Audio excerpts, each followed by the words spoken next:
Hello, everybody. It is me, Demetra K, and I am sitting here with Donovan, the recovering Democrat Sadiq, and it is the Demetra K Show. This show is a Wednesday show. We have named this thing all kind of things, so we're just gonna call it Wednesday.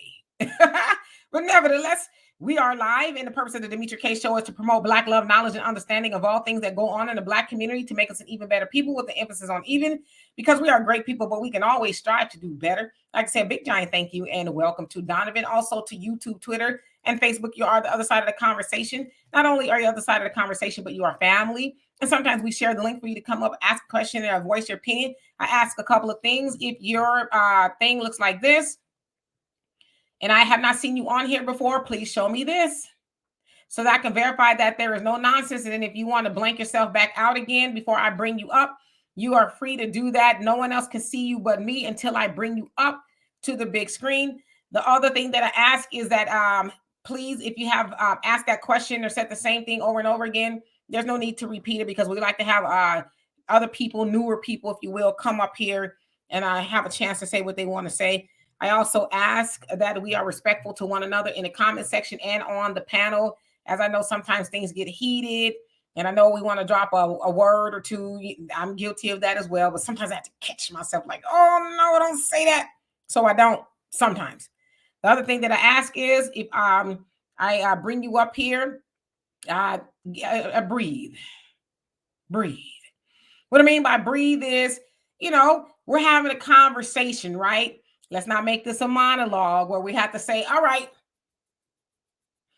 wait a minute, be mindful that everybody is up here and we all need to speak is what I'm saying. So what I'm saying is, get off the gas, and for lack of better words. Today we're going to be talking about singer Tyrese Gibson. I saw he went live today, so I got a portion of what he said. It was about 30 minutes long, and he basically had something to say about child support. He wanted to set the record straight. I know you fellas are going to probably love this. We're also going to talk about a ruling that took place in Los Angeles in regards to what people can say about you on online, as far as rating my ex or whatever the case is. Then I'm also going to ask him to try. I got 3 trivial questions that my daughter actually came up with. I thought they're very interesting. So if we get a chance to get to that, we'll get to that. But Donovan, what's going on with you? Well, a beautiful Wednesday here in Southern California. The mountains. Well, not to stop you. And Walter's supposed to be coming on here. We're going to see. Yeah. Beautiful day here in Southern California. Nice and sunny. The snow is on the mountains. It's one of those days where you're just like, wow, this is the Southern California that you strive to be in. Everything is just perfect. Not a cloud in the sky. Planes are flying everywhere. Everything's going great. But anyway, you guys, at the bottom, you guys know the routine. We have a scrolling banner at the bottom. If you want to give 100% of your donation to the content creator, those are the ways to do it. Please go ahead and, feel free to donate as much as you like, as much as you can.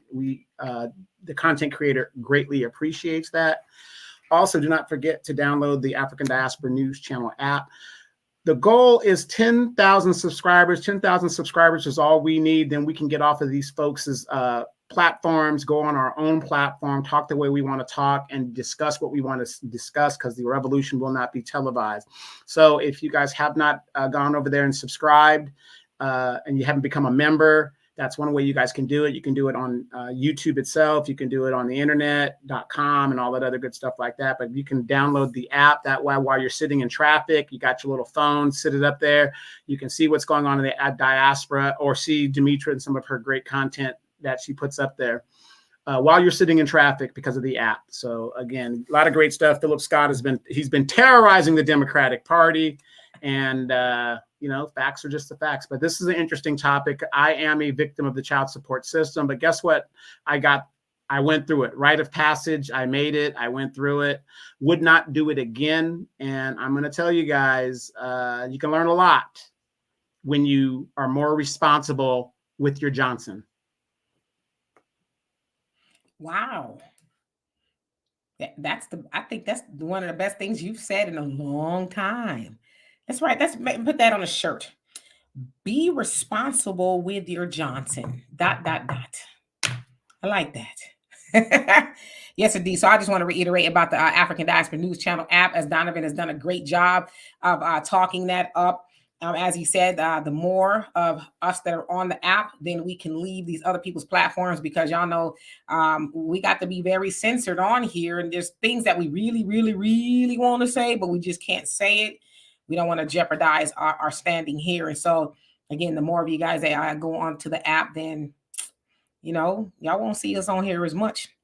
And again, that's the African Diaspora News Channel app, africandiasporanews.org. Hey, Doe, how you doing? KP from KC5. Salute to you as well. Samuel, how you doing? And Ashley, how are you? Thank you for sharing the live. All right. So listen, we have turned this show into like a relationship Wednesday or something like that. It was Wealth Wednesdays. I don't know. It's just an ever evolving show. But anyway, I saw singer Tyrese Gibson. And I guess Tyrese is actually more than just a singer. He's an actor and, all kind of stuff, right? Infamously, we've seen him online lament about his relationships, especially with his ex-wives, because he had two of them that it sounds like he's had some tumultuous, if you will, relationships with. And so I believe he's talking about the last one that's taking him to court, trying to get out of the prenup and, get a whole bunch of money from child support. And I guess he had enough of it and he took to his live. And this is what he said. Now, I know if I play this, somebody's going to come on here and say, what happened? What happened with the church? And Walter probably going to be one of them. So you just have to go back to the beginning. Here we go. Holding baby mamas either, so don't even jump in my comments about that. I'm always and have always took care of mine. You gonna leave me and you want to take my life with you? That's not happening. I'm gonna fight you to the end of the earth. But as far as what mine need, they gonna have more than enough. It's not my job to take care of you and your life and go lavish your lifestyle and you decided to leave me. You gonna sit across from your new boyfriend, your new fiance, your new husband, and be pimping off my money while this nigga laying up in something that I'm paying for and driving around in and dinners and vacations that I'm paying for? I'm not doing it. But pertaining to my child or my children, they gonna always have more than what they need. I'm talking about those of you who are running around here broken. So, like I said, the whole thing was about Facts Not Feelings, about 20 or 30 minutes long. So, again, Sony, how you doing? So he was basically talking about, I believe it was his last ex-wife. Again, she's trying to get in for a bunch of money, child support, and things like that. And hey, Lin, and he is saying, you got a man or a husband or whatever, y'all kicking it. He ain't gonna be laid up on my money, you either. He says, I'm not going to be lavishing your lifestyle. He says, you remember you left me. I'm always going to take care of my children. They always going to be good. They're going to have more than what they need. But as far as you, it's not for you. Basically, it's for the children. And it sounds like he was alluding to that she's broke. And I don't know if she's with somebody, maybe they're broke too. And, because y'all remember not too long ago, she admitted that it was her mom or somebody told her, oh yeah, you could leave him, you could do better, get the bag or whatever. Now, mind you, he's got I don't know if they're engaged, maybe they are now, and the girlfriend nevertheless. And so his ex-wife made these revelations on a podcast, and he was like, wait a minute. First of all, I got a woman now. What are you doing? But am I supposed to drop everything I'm doing to take you back because you admitted that you were wrong? And she said people was in her ear telling her things, and that's was the demise of their relationship. And he was like, I don't care. What am I supposed to do with this information? And he says, now you validated everything I said, because he was saying he don't know what happened. He says, I guess he was away filming or whatever, and he came home and she had put him out, and it was just a lot. He didn't know. So of course he was crying because he didn't know what happened. He said, I loved her. And she just was like, just did a 180 on him. And then there she is admitting, oh yeah, my mom told me. And then they asked her if he would take you back, would you get back with him? And she said, yeah. And he was like, I wouldn't be back with you. But nevertheless, I guess she's trying to get out of what seemed to be an ironclad prenuptial. It sounds like he was smart to get that. And so she's got him in court. trying to get around it. I don't know how much originally, he said he would give her if their marriage were to dissolve.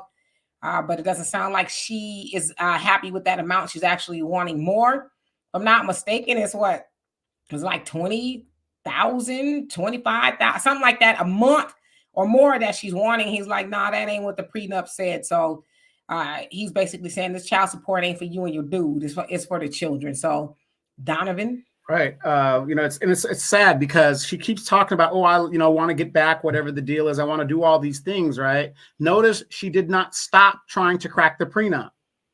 She's trying to get him in a position where he lowers his guard and, okay, I'll do this, whatever. She's trying to crack that prenup.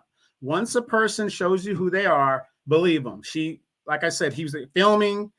He sees it on the Ring camera. She's got boxes. They're moving out and stuff. He flies back. It was a big nightmare. But it's unfortunate because, unfortunately, child support system has been subverted so badly by women and the system that a lot of women think the child support system is to maintain their lifestyle. Not all of you women, but a lot of you do. And then you brainwash the children to make it seem like the dad is the deadbeat. I've heard, Demetra, so many women talk about, oh yeah, he a deadbeat, he this, he that, he this, he that, he this, right? And then I say, well, is he paying child support? Well, yeah. Well, if he's paying child support, then how's he a deadbeat? How is he a deadbeat? And they drum that into the children like it's supposed to be nothing. And then when the father shows up and he sees his son has on some Chuck Taylors and some, a t-shirt and whatever, and you're thinking, where's all this money going? And a lot of men, we always are asking the courts, can we get an audit of the money? And you will find, and the women always push back on it, and the system pushes back on it, because you know what the truth is? They're going to find that the women are using the money to finance their lifestyle and not giving a damn about those kids. The kids are kept to get the money. It's a high-paying hostage, basically. And when we started this, I told you guys I was a victim of the child support system, right? And Demetra knows me. My son, my oldest son, thought up until the time he graduated high school, I didn't pay one dime of child support. All the trips he was going on, all the clothes on his back, all of that stuff that he was getting, I didn't get one thing of credit. And he actually thought that until I came. He's in his 12th grade year. I came and I had to show him all the receipts. And his mind was blown. And then when he goes and confronts his mom, the first thing she says, oh, these are fake documents. I'm going to risk going to jail forging documents, government documents, so I could impress my son. No, he calls the number, finds out what's going on. It's just bad. So in Tyrese's situation, that woman is just trying to crack that prenup. And a lot of you guys that have been victims of the child support, because there are some good guys that the relationship doesn't work out, ladies, but you can't have it both ways. And in his case, where the woman left him, that to me, that never made any sense. You left the relationship, but you still want the lifestyle. Doesn't make sense. And hello to everybody that came on here. Yvette, how you doing? Yeah. Like you said, and like he said, you left me, and I'm supposed to, continue on with the lifestyle. When you leave me, and if I was in a situation, I'd be like, when you leave me, you leave all this behind too. You're telling me you didn't want the nice lifestyle. I'm sure she didn't have to work in. I forget who it was that said, now I guess she's a relationship coach. It's like, who you coaching? And who listening to you? Like, I don't get it. You got a man who's this big time actor and he's a singer. I don't care what nobody say. There's not a lot of people that can out sing Tyrese. Okay, there's not. Okay, nevertheless, you're sitting at home, you're living the lifestyle, you got everything you want. Your man is out there working hard. He's on Fast and the Furious, which I think they just need to go and cut it loose. But he's on Fast and the Furious 39. And you're at home, you're snug as a bug in a rug with your Gucci and the Uchi. And all you got to give him is some, y'all feeling the rest. And then your mama tell you, leave him. This is what she said. Yeah, your mama or your aunties, your bitter aunties. Yeah, leave him.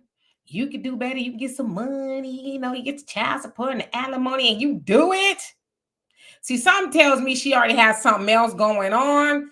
And, you know, she thought he was a donut. She tried to glaze him, you know, and it didn't work out in her favor, you know. So now she out there. Because the other thing, too, is, and I'm just speaking, you know, from that point of view, a lot of times those women, they do have a really nice lifestyle, right? So, but it's like when you leave there, they don't want to cut down their lifestyle. They think they should still be traveling all over the world and have all these, you know, bags and shoes and all this other stuff. It's like, nah, you need to get you a little apartment, you know, 1 or 2 bedrooms or whatever, and live like you was living before we met. Because the standard most of the time for child support is the child basically should live, you know, have what it needs, I guess, you know, I live to the standard of living. Doesn't say the mama is supposed to live to the standard of living. Now, of course, if they get alimony and all that other stuff, but he was smart. He had a prenup. But again, she's trying to get around that. And I agree with him.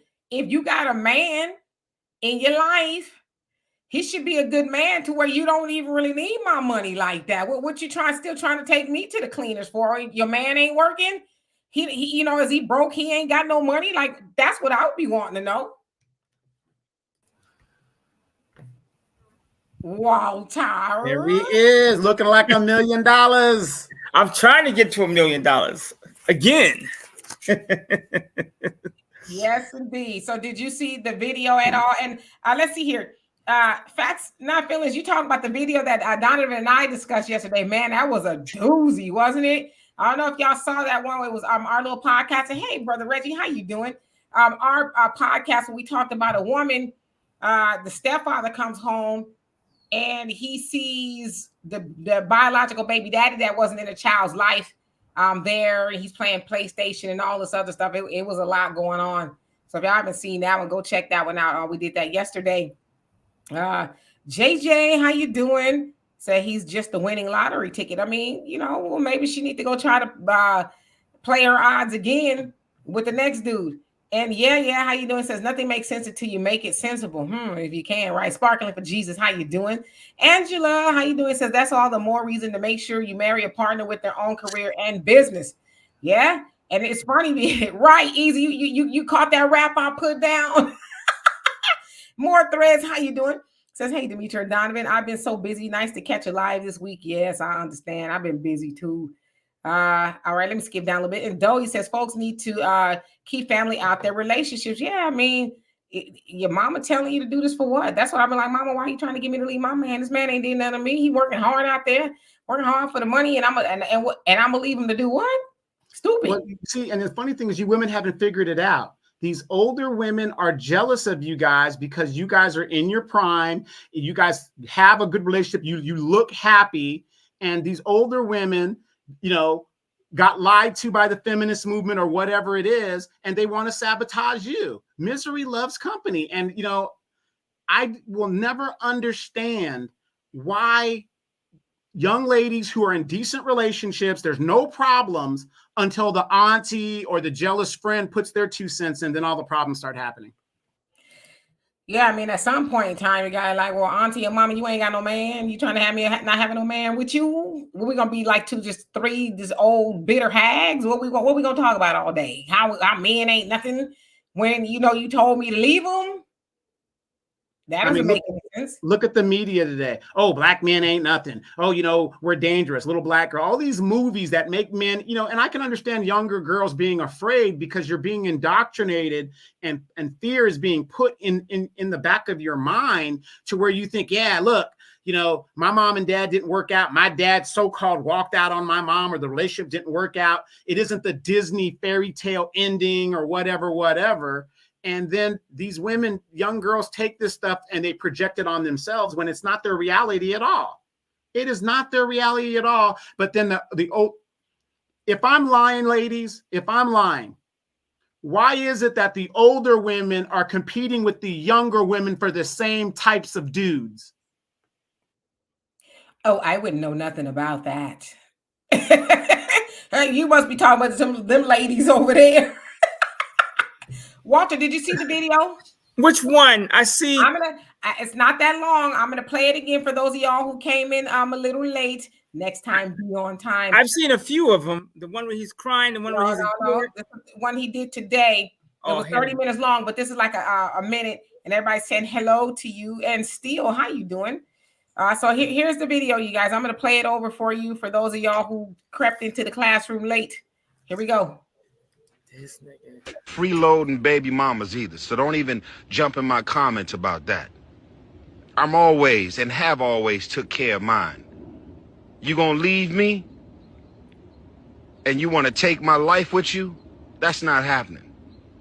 I'm gonna fight you to the end of the earth. But as far as what mine need, they gonna have more than enough. It's not my job to take care of you and your life and go lavish your lifestyle and you decided to leave me. You gonna sit across from your new boyfriend, your new fiance, your new husband, and be pimping off my money while this nigga laying up in something that I'm paying for and driving around in and dinners and vacations that I'm paying for? I'm not doing it. But pertaining to my child or my children, they gonna always have more than what they need. I'm talking about those of you who are running around here broken. So that's what we are talking about now. Brother Reggie says, I agree with him, though. I feel him. Shit, I'm going to jump on the video with him. Shit, can't make a whole housewife. Oh, Brooklyn Bandit, how you doing? He says, I have a feminist aunt, and every time a married family member has a problem in their marriage, my aunt's advice is always to leave their husband. Let me mute your mic. Always to leave their husband, so misery does love company. Yeah, that's crazy. I hate that. And let's see here. Quita, how you doing? Hope you're doing well. Uh-oh. Yeah. He says, I will never date or marry Black woman, not because of their money or color, but bad behavior. I think some of his women are mixed or something. I don't know what they are, but I think they're mixed with something. Yeah, and then I want to reverse. I want to Uno and reverse the card. Listen to Mary J. Blige and all the crying she does about what money she got to pay, whatever. And Dimitri and I were talking about this the other day. Is it unfair? Yes, absolutely, it's unfair. But those are the ways the laws are made. That man is using the law to his benefit. He wants her to pay for his parents, his child, all this other stuff. Isn't it funny that when Mary J. Blige and a person like Mary J. Blige puts her situation out there that is similar to what men go through, all the women, yeah, girl, that ain't right. Girl, you shouldn't pay nothing, girl, nothing, queen. You guys are all on code that, what's being done to her is wrong. But you put the man in that situation, yeah, girl, he needs to pay. It don't matter. That's right. Get the money. Blah, blah. It's just crazy. Ladies, would you guys agree that the law should be fair depending on the situation? There should be a foundation of what the law is, but there should be some fairness about it. You ladies know you got girlfriends that take the child support money from the one child to help support the other child. You guys know what that woman doing with the thing is wrong. She's getting her nails done and all this other stuff. Then when the child graduates high school, there's no savings. There's no money for college, nothing. The kid just walks out with a foot in the ass. Ooh, I knew this was going to be like stepping on a beehive today, but I didn't know it was going to be this bad. Thank you, Quita. My birthday is actually Saturday. But thank y'all for the early birthday wishes. That means a lot to me. Man, I always tell men, before you go out on a date, take care of yourself so you don't make that stupid ass decision.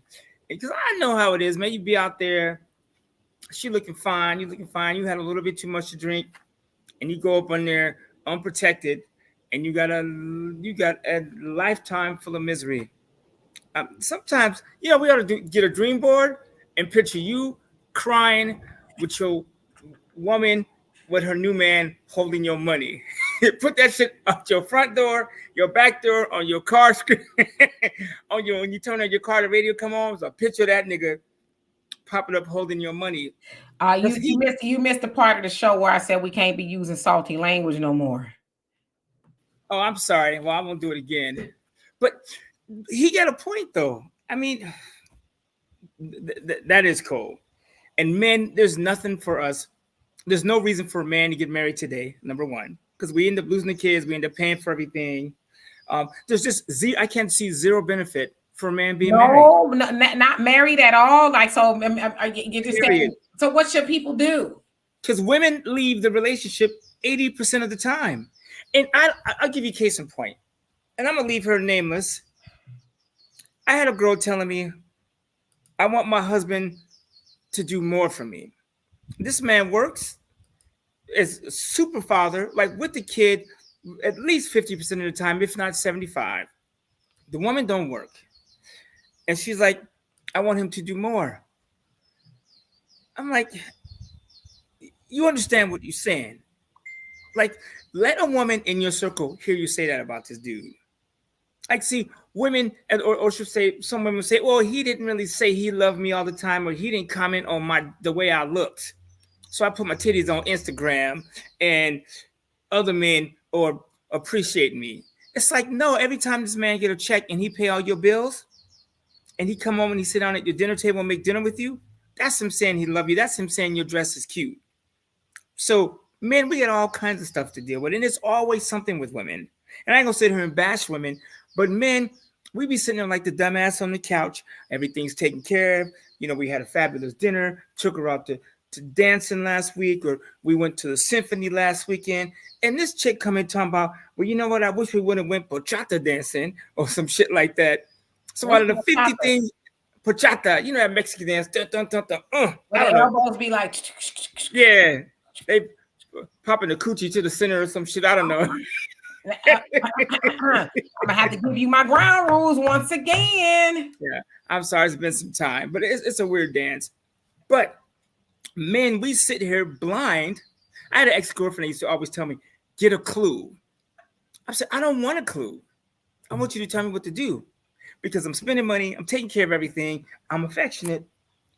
You know, I'm keeping my weight in order, brushing my teeth. You know, I walk out the house and I feel like I'm doing okay, but you got clues that you want me to figure out. Women do that to men. It sounds like you're a little frustrated with the women of late. I'm frustrated with all women all the time since the day I was born. It's been a non-stop trying to figure out what the hell y'all want. Like, I'll give you a case in point. My job as a man is to make sure my woman is taken care of, for the most part, right? Her needs and all that stuff, you know, give her a hug, try and be there. But some of y'all modern women, you guys looking at other women on the internet, and they ain't even got that. Most of those women on the internet with the big old booties and lips, they don't even have a man. They ain't been there, no man, and don't no man want that. You know what men want? They want to come home to some peace and quiet, and they want a woman that's chill, and they want to say, you know what, I'm taking care of business. I want to find a woman that's happy. That's easy for men. Women, y'all need to stop listening to each other. Stop with doing y'all lips and the big old butts. You look like a black widow with Jimmy Walker lips. Please stop doing that. You know, the best relationship is two people getting together and working on their future. Period. Because if a man and woman are pitching in together, every time they get paid, we're putting that aside for us too.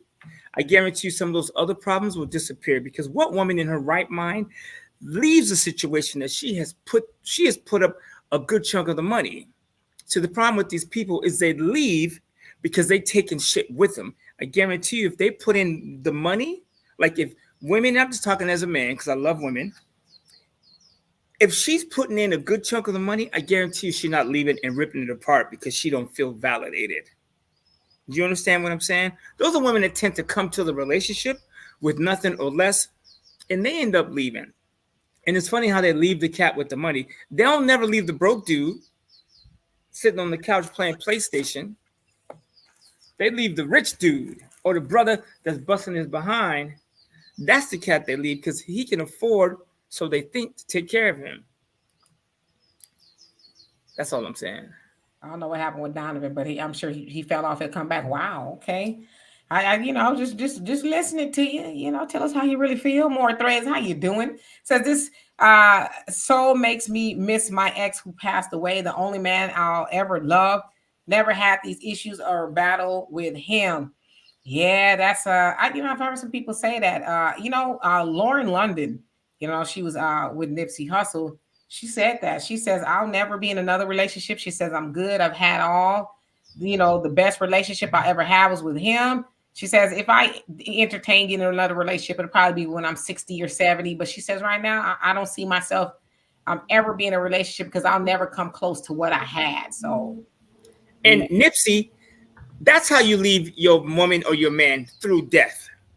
And Nipsey had his stuff together. He owned his masters. He was a businessman. He left his woman, and she was smart enough, and Nipsey was like rough. You know what I'm saying? In person, he was cool. We had drinks. He was chill. But on wax, he would sound like he would come to your house and shoot you. And ironically, in real life, he was not that way. But he took care of his woman. That's how you're supposed to leave. Through death do you part. At least if you're going to try and take some of the money. And, I want to say this too. And I guess probably because, this is a black show per se. I see people saying, between black men and black women, but the child support system wasn't originally made for black women. It was made for white women. Mm-hmm. And just like most everything. And black women became, I guess, part of it. Like I said, I'm on the fence with it because I was too a victim of child support, of having to pay it. Well, I didn't pay it, but well, I did the first time it garnished my wages. And then the second time the judge said that because I made more money that I had to pay, I didn't. But it was messed up, especially, when you are taking care of your child. I said I was never an absentee parent. Well, not one day in, my daughter's life.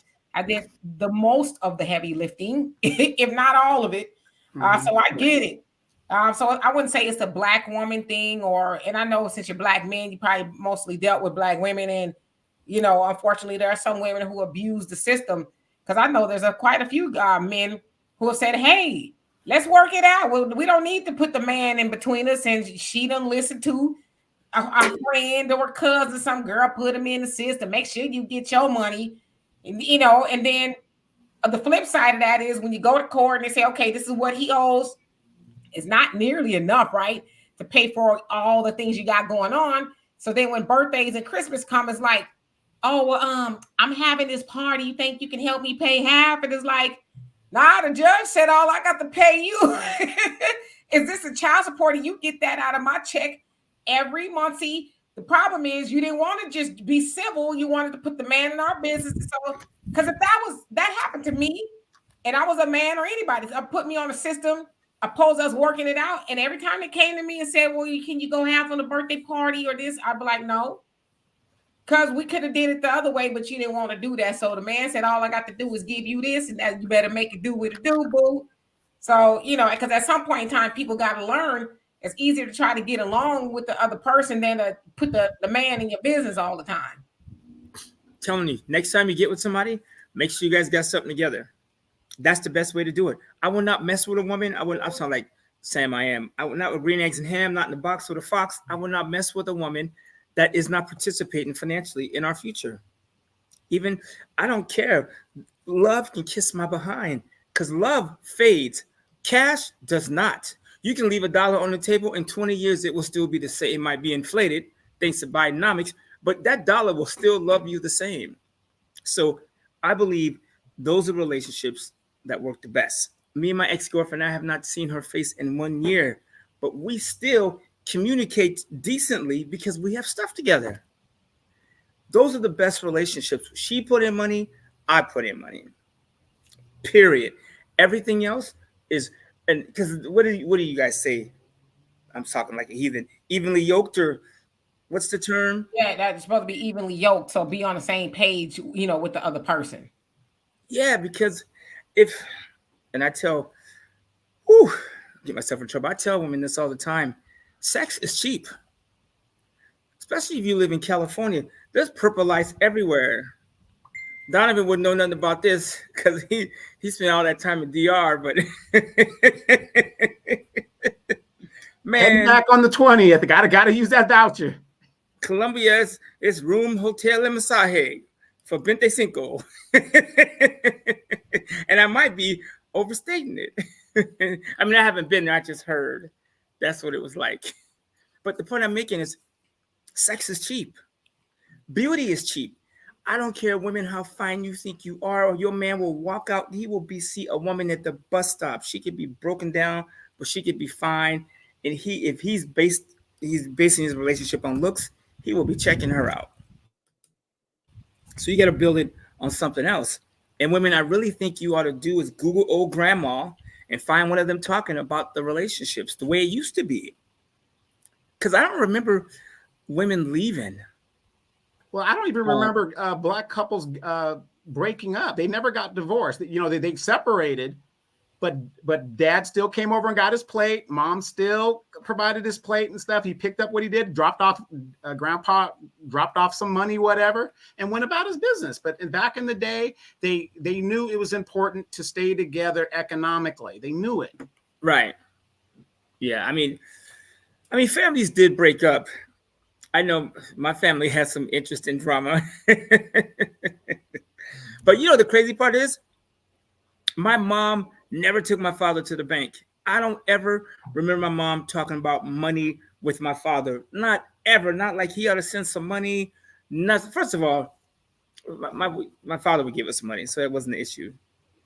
So, but I don't remember them talking about money. I don't remember him talking about it or her talking about it.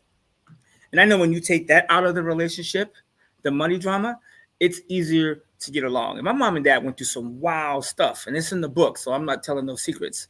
But because they didn't go after each other financially, they were able to end, on a good relationship, and the kids weren't devastated over it. We went back and forth with my father on the weekends, caught the RTD bus, Greyhound. I mean, we did some traveling back and forth.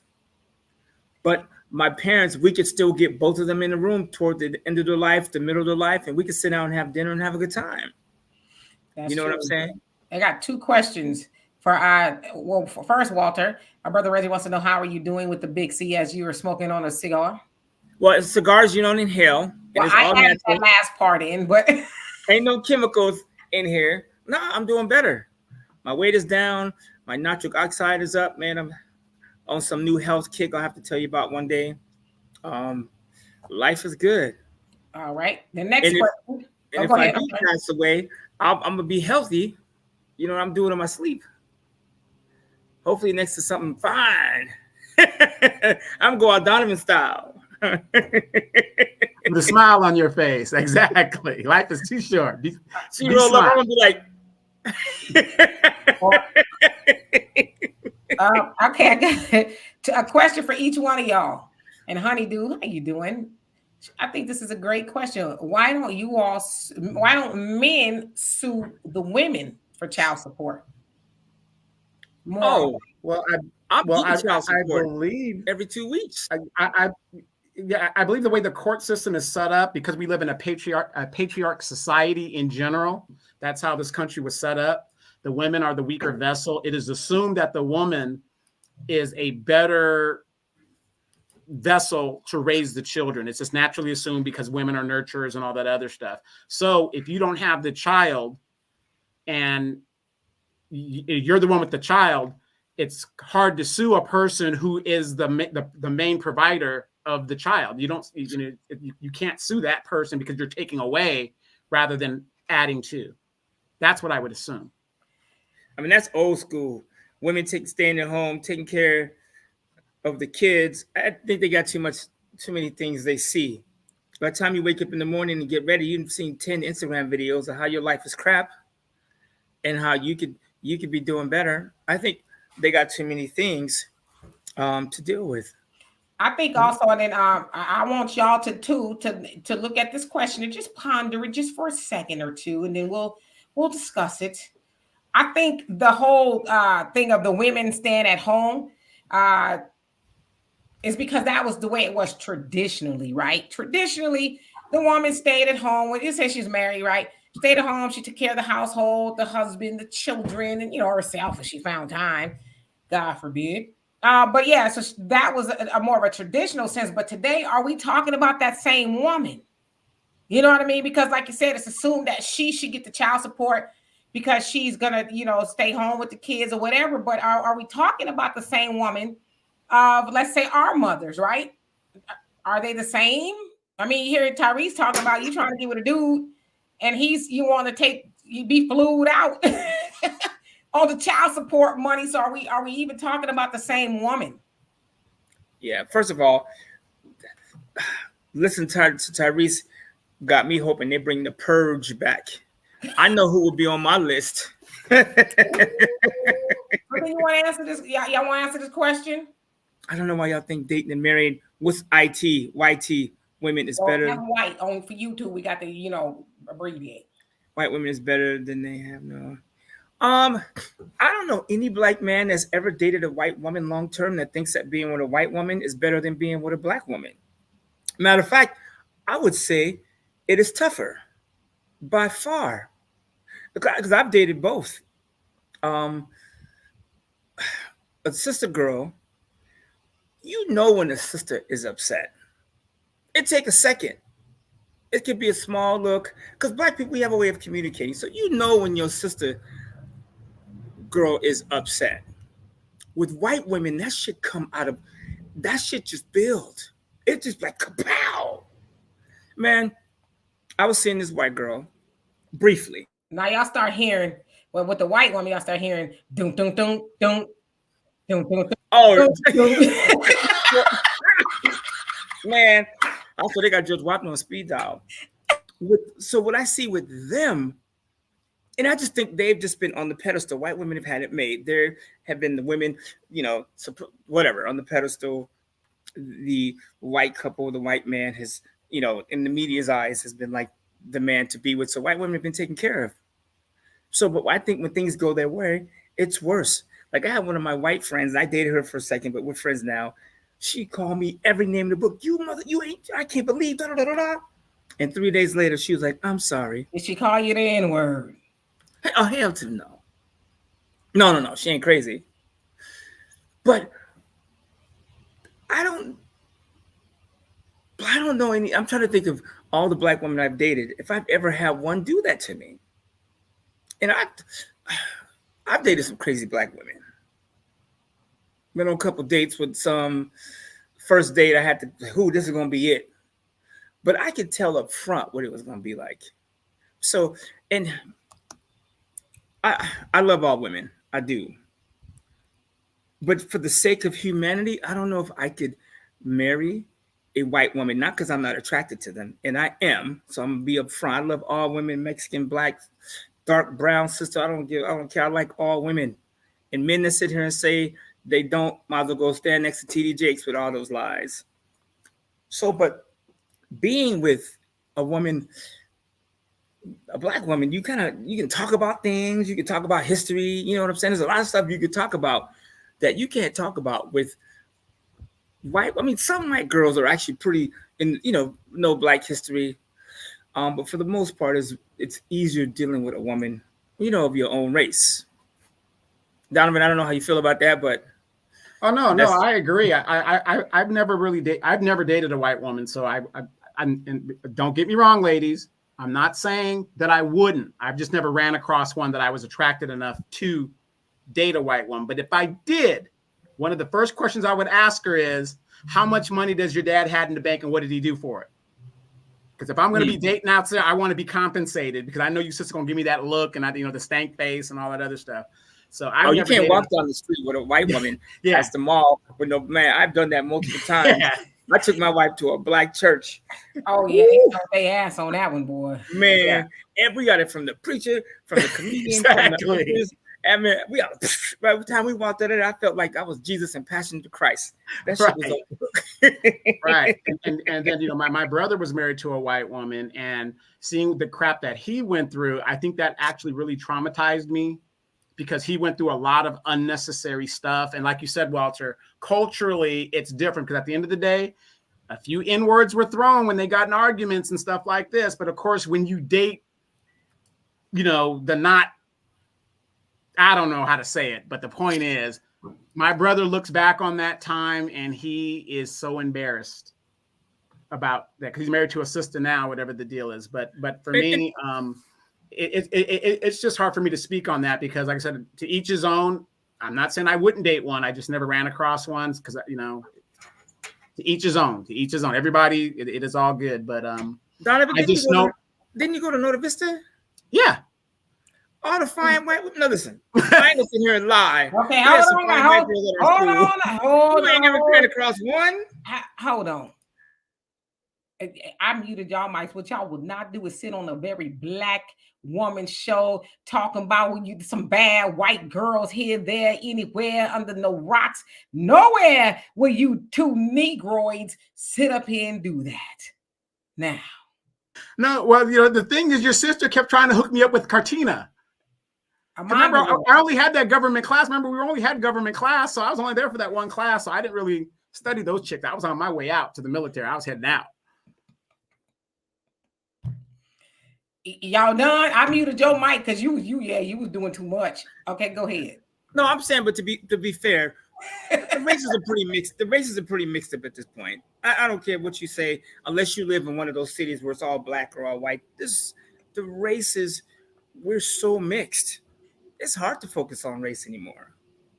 But back to the money, I just think each person, black, white, Puerto Rican, and Haitian, should come into the pot, come to the relationship with something.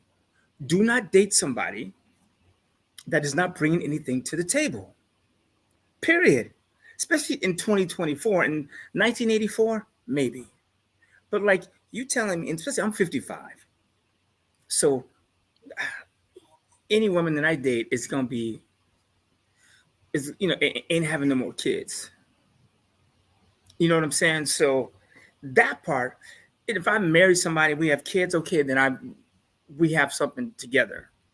Even though there's an 80% chance one day she's going to probably try and take the kid and the money. But at least we have that together. But just being older and we're not having kids together, no, we each got to bring something to the table. So what I hear you saying is, and I actually have heard a few men say this recently, she got to be doing something too. And that's why I asked, are the traditional women in the sense of like our moms and our grandmas, are those women just few, far, and in between? I know there's some women like that still, but is it like a crapshoot, for lack of better words, to try to find a woman like that? Because like I said, I've heard a lot of my male friends say, nah, she got to be doing something. She got to be, bringing in some money, like be going somewhere, like, ambitious. As you said, Walter, she can't be a chicken nugget chick, where she just content with right, eating chicken nuggets. They got to bring some to the table. The day of the stay-at-home woman is over. And I can tell you why. One of the reasons I feel like that is because when, like, for instance, I come home and the girl I'm with now, she'll have Netflix on once in a while. And I had to correct it. I had to adjust her behavior. So we don't really watch stuff like that here anymore. But the stuff that women y'all watch, like this is a show called The First Wives Club. And I came home and that was on the TV. And I was like, man, this is a quick way to end our relationship is watching that shit. But every show you turn on, like there's a show, Mea Culpa, I refuse to watch. I kind of wanted to start, but I kind of think, it's going to be black. What's the word? Black exploitation or tearing down the black man. He's going to look like a bee at the end of the movie. But the point I'm making is women are watching that stuff and they're being inundated. So if you got a stay-at-home mom, by the time you get home, she's been inundated with crap. Okay, but let me ask y'all this. I'm going to play devil's advocate a little bit, and then I'm going to switch up in about 5 minutes, another topic. Let me ask y'all this. What's the difference? Okay, I know there's probably a little bit of difference with the content, but back in the day, mamas would stay home and watch soap operas, Days of Our Lives, All My Children and all that. They would do that kind of stuff. Now, we know we've all seen a soap opera or two, and those things were far-fetched, right? They're walking around the house with ball gowns on all day long. Where are you going? Oh, I'm just going to go sit on the porch, and all of that. And so do you think that those women were influenced too, or were they able to draw the line between, I'm going to have to get back in the kitchen and shuck these peas before Mr. get home? Or Did she think that was her life? Like, why was she able to see the difference? In from what you're saying, these women now can't see the difference with the Atlanta Housewives. That's how somebody else say that about the Atlanta Housewives as well. I think women back then dealt with the issue. Now it just wasn't as fast. Like now, you could go on TV, social media, you could flip through the channels, you could watch 50 negative things in an hour. They had 3 channels, 2, 4, and 7. And when Fox got an antenna, CBS became number 4. They had very limited options. So yeah, I think they were being corrupted. Days of our lives was off the hook to them. So yeah, I do think they were corrupted, and I do think that's why people started going in debt because women wanted nicer things. I gotta have this. Oh, she's got this. I want this ring. Like, you telling me we get married and I need to spend $20,000 on a ring because your girlfriend got one, you saw one on TV, versus me going and getting one of those, factory diamonds for $1,100 and putting $19,000 on a piece of property? You mean that's what you'd rather have?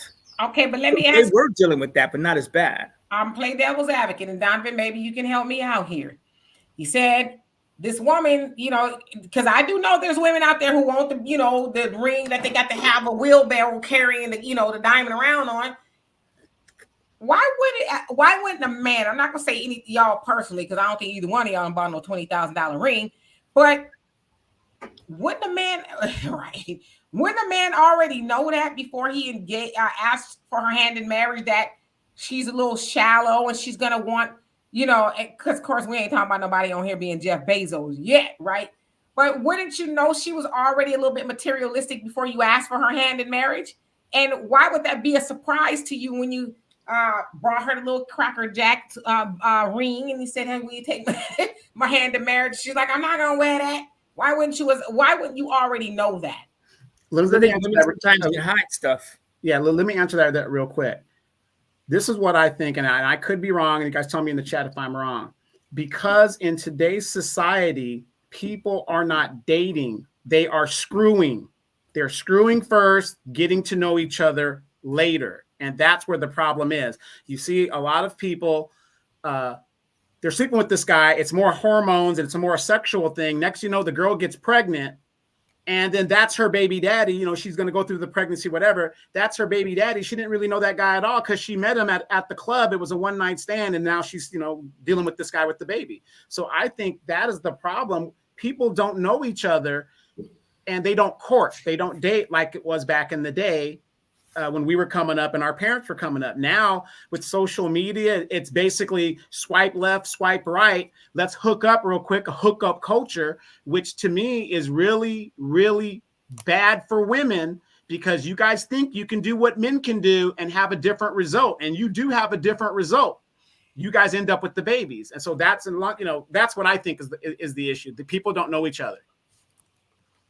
But why? That's true. But I'm saying, hear me out, fellas, good fellas, between the both of y'all could put Mensa to shame, right? You guys just too smart for Mensa. Again, why would you get to that point to ask a woman's hand in marriage and not know she's a dingbat? And she values the ring more than she does you, right? Because in that case, wouldn't you say it's not it's the thought that counts. Of course, you don't want to go get her, nothing's going to turn her finger green. Okay, let's keep it a buck. But if she's demanding a $20,000 ring, why would you be surprised when you're asking for her hand in marriage? Why wouldn't you know that before that? And then if that's not something you want to do, why would you go forward with that? I think people change. I'll give you an idea. My last girlfriend that you knew, nice girl. Even to this day, I would say she was a nice girl. Wait a minute. Now, which one? Talking about the last one. The very last one. Mm-hmm. So there's no more? No. Okay, I'm talking about the long-term one. Oh, because got you. No, I don't switch 4 lanes like that. I'm a long-term man. I don't do the short-term thing. And if I do, you ain't gonna meet him. So, but even she was down to earth. But after a while, I saw her kind of once in a while, she'd throw a jab and like, my friends have this, or my friends have that. And I said to her once, all your friends have full-time jobs, and they split half of everything. I pay for everything in this house, and we've been to 50 countries in 8 years. Like, and we own real estate. So what is it they have that we don't? And she didn't start off that way, but I just think over time, and women, they get older and they get more brittle and more decrepit mentally. These things start to happen. I mean, it's like Michael Jackson Thriller. Except you be older, red, we be walking, dun, dun, dun, dun, turn around, and she be. I'm like, what happened to this woman?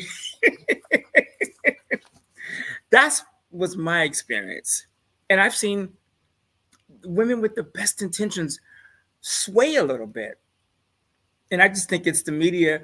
I think women their self-esteem is so low that by the time they get with each other, they just tear each other down. Like the girl I'm seeing right now, I brought to the party. Nice girl, but one of her friends that is bigger, single, less money, living with her mama, said to her with a straight face, "Oh, you with Walter? Well, as long as you're happy, girl." I was like, what? You said that in your face? No, she said it to her, and she came back and told me. Like, my friend was throwing shade on you. Why? Why would she tell you that? Because she was like, first of all, I hate a friend. And so when her name come up, I just run her through the mud. And she goes, yeah. And she says what she said. I said, you know why? Because she want what you got. And she ain't gonna never have that. Matter of fact, every year she get bigger. Her circumference, it just get bigger. It started as a little cup, a 10 ounce, and then it ended up a 14 ounce. You know what I'm saying? And I know they make 55 ounces. That's a plug. We about to make 55 ounces too. But women get influenced by other women who don't have it. And it's getting, in my opinion, it's getting worse. And sometimes I have to check my woman and say, hey, you stop. I tell her, even if you're going to go to happy hour with them, then our relationship's going to be on the rocks. Because you can't go hang out with those people down there and then come up here and expect our stuff to be cool. Okay, I want to play the devil's advocate. I think I'm going to play the devil's advocate. Maybe I'll make a show called the devil's advocate. I know some people don't like that. But listen.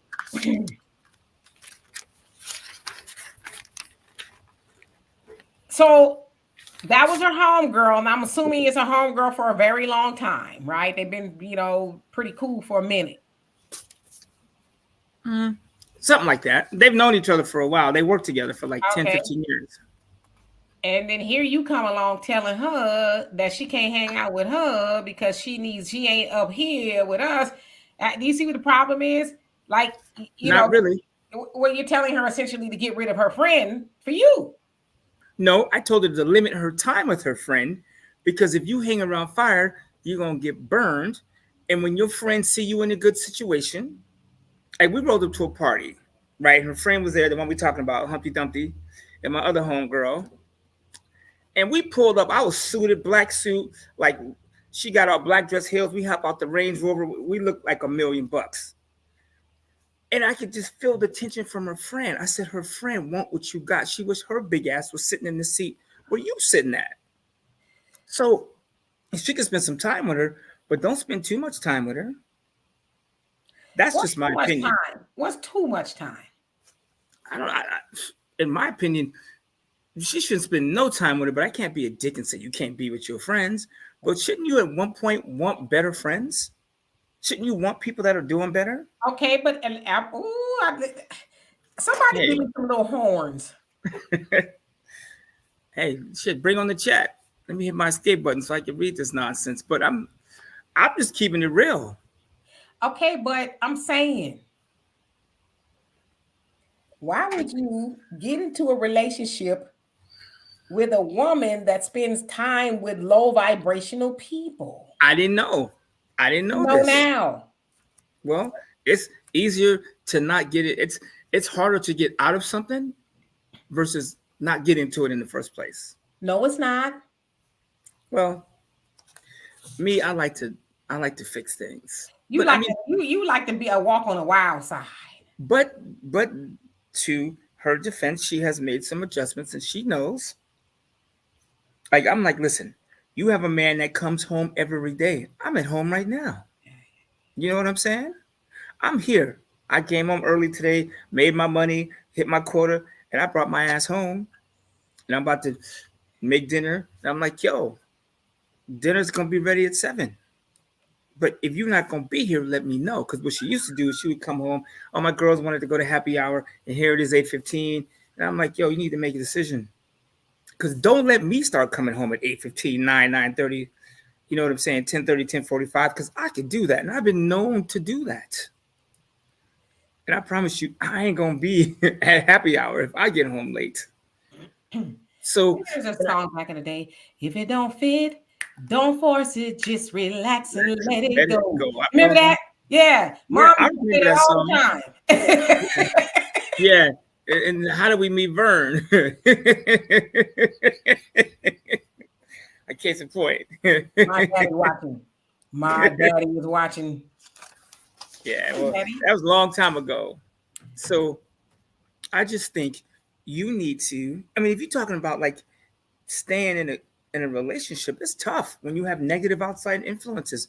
Like married women, if you hang with single women, sooner or later you will be single. Birds of a feather flock together. Period. I don't care what you say.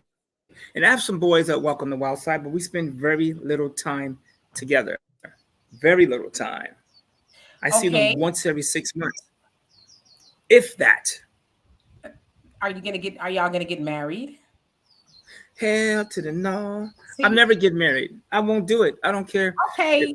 If Jennifer Lopez walked in here 20 years younger with all the money in the world, I won't do it. There's no benefit to men to get married. What do I get from being married? So what does it benefit me to get rid of my friends or spend less time with them to be with you when you ain't trying to make no forever with me? Because being with me, I'm going to elevate you. When I leave, if that's what happens, you're going to be a better person. And I would want that from you. I get it, but there's no guarantee. You know what I'm saying? I'm going to cut out the homies, then we don't make it. And then I'm like, hey, big head, we ain't together no more. Y'all won't be friends again. No, not cut out. Just keep them at a distance. Like, because it just is what it is. There are, and yeah, maybe I am that dude that is like, what the hell is that? Oh, lizard. I am that dude. What kind of, that was kind of loud. Oh, that's a big old lizard. Yeah, man. Like the Jurassic Park back here. So, I am that dude that is like, if you're gonna be around them, they need to know better. Like she got one of her friends that, will walk in with a pizza and she's on the too big side. And me and her friend sat down one day and I was like, you know what? Here's the glucose goddess. You can do this. You can hit vinegar before you eat it. Drops your blood sugar 30%. Eat your fiber first. I went all down because I'm like, I don't want my woman hanging out with the grimace. But why? See that? Okay, we're gonna get up off it. But Diana, I totally agree with you. It says couldn't be me. I won't hear that from a man. I won't tell a man who he should hang with either.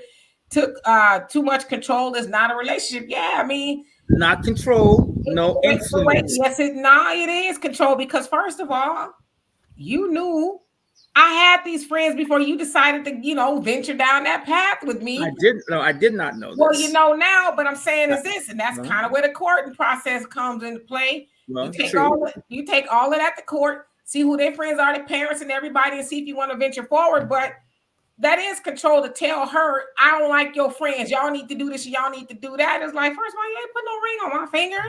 And my friends have probably been around longer than you. I don't know how long you're going to be around. So I'm not going to get rid of my friends. I get the, maybe not spending as much time, right? Because you got a man now. But to try to size up their friends, they ain't this, they ain't that. Yeah, they probably get rid of you before they get rid of the friends. I'm just then that's the way it's going to have to be. I just, like, for instance, the friends that I introduce her to are friends that are doing better than me. They're positive. I take around people that are on the move, trying to do things, families, people that want to do better. And that's just what, in my opinion, what you strive for in life. I don't want to be around people that are out there doing just nasty things and out of control and can't control themselves and ain't doing that with them life. I don't want to be around those people. And that's what I would say straight away, period. Now, if that makes me a jerk, excuse my French, it is what it is. I want to be around people that make me better. And black people, I know y'all not negative in the comment section all the time. We spend in No, church. I mean, they mostly agree with you. No, I know that's what I'm saying, but that's what I'm saying though. And I'm not trying to give you a hard time. I'm no, not. it's cool. For those, shut up. For those y'all don't know, Walter is my brother. So in case y'all wondering, I'm just saying, because I've had these conversations with a few of my male friends, and other friends in general. Is like, you get with these women, and then it's like, I hate to say it, y'all turn into these grumpy old dudes. Like, I don't like what you do this. It's like, get with the woman that's gonna be closer to what you want, right? You like there, and I get it. Especially nowadays, there's this thing. It's like the blob that's going around on the internet talking about you can mold these women. Man, get you a woman you can mold. But it's like, do you really want to get a woman you can mold? Because it sounds like she's probably at that certain age who she is, and it's gonna be more of a tug of war because she probably ain't gonna want to not let go of the things you want her to let go of. So what I'm saying is, then we ain't gonna be together long term. I'm not talking about changing her as a whole, but I'm talking about you get in a relationship and your job is to improve the other person. You improve. There's things that I've changed from being in a relationship. You know what I'm saying? I used to work around the clock. I'd come home at midnight, leave the house at 4 o'clock, and wouldn't think twice about it. I don't do that now. I try and be home at a decent time. My boys are like, yo, let's go out and have drinks. I'm like, nope, I'm gonna go home. I got responsibilities, and I ain't gonna do nothing but blow a bunch of money anyways. And I ain't trying to hug you dudes. You know what I'm saying? I can see y'all at the quarterly dinner. And let me answer this. And I want y'all's opinion on this. I will share the link, but we got a lot of people up here already. And I'm just looking at the comments real quick. Judge Dreads, he says, I never tolerated a chick with a bunch of male friends. She could keep them and leave me alone. I'm one of those people. I have a lot of male friends now. And Donovan is one of them. Me and Donovan, we ace boom coons, right? Most of the time. I got a lot of male friends. But my thing is this, because see, for me, a man telling me that kind of stuff is a red flag. And it's a red flag because you are insecure. Now, I've known Donovan over 30 years. I got my other friend I've known for about 30 years now. We ain't never been in that situation in no bedroom that even want to do none of that. And so my thing is, Johnny, come lately. Here you come. Talking about I got to get rid of my male friends, or sucker, don't you think if I was gonna do something with them, I would have did it long before you came along? And just because I'm with you don't mean that I'm all of a sudden start doing something with them, right? So that's just a fact of the matter. People have friends of the opposite sex, but that don't mean something is going on. But as a woman, that speaks loud about being insecure. And I would say this: don't get with a woman that got male friends, because then you're gonna torture her. And what you doing? Why you doing? So I'd advise you not to do that if that ain't for you. I wouldn't do it. I wouldn't be with the woman who had a bunch of male friends, and I don't keep a bunch of female friends. I used to be guilty of being surrounded by women. I have kept them out of my life. I say what's up to them, and I'll keep it real. I'm gonna go through all my female friends that I have right now. I've met them, most of them, through approaching them like, damn girl, you look good. Like one of my friends, I'll leave her nameless. I met her at a convention. We were like cool, me and her husband, we kick it more than me and her do. But I met her, I was like, damn, that woman is fine. You know what I'm saying? And even one of my homegirls, like 50 grand. Me and her, one night we went out and tried it out and was like, oh, this was a horrible idea. We didn't cross no lines, but it was like, oh, we should just stay. And we cool as hell. The point I'm making is, each one of my friends on the female side, I think each one of them, there was a moment in time where there was some sexual energy, even if it was from, wow, I like her.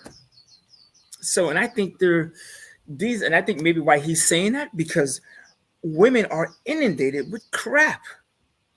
Oh, he didn't say I look cute today, so that man did. Y'all, boy, I tell you, I'm gonna coin this. Y'all need a better watering hole to drink from. And Quincy, how you doing?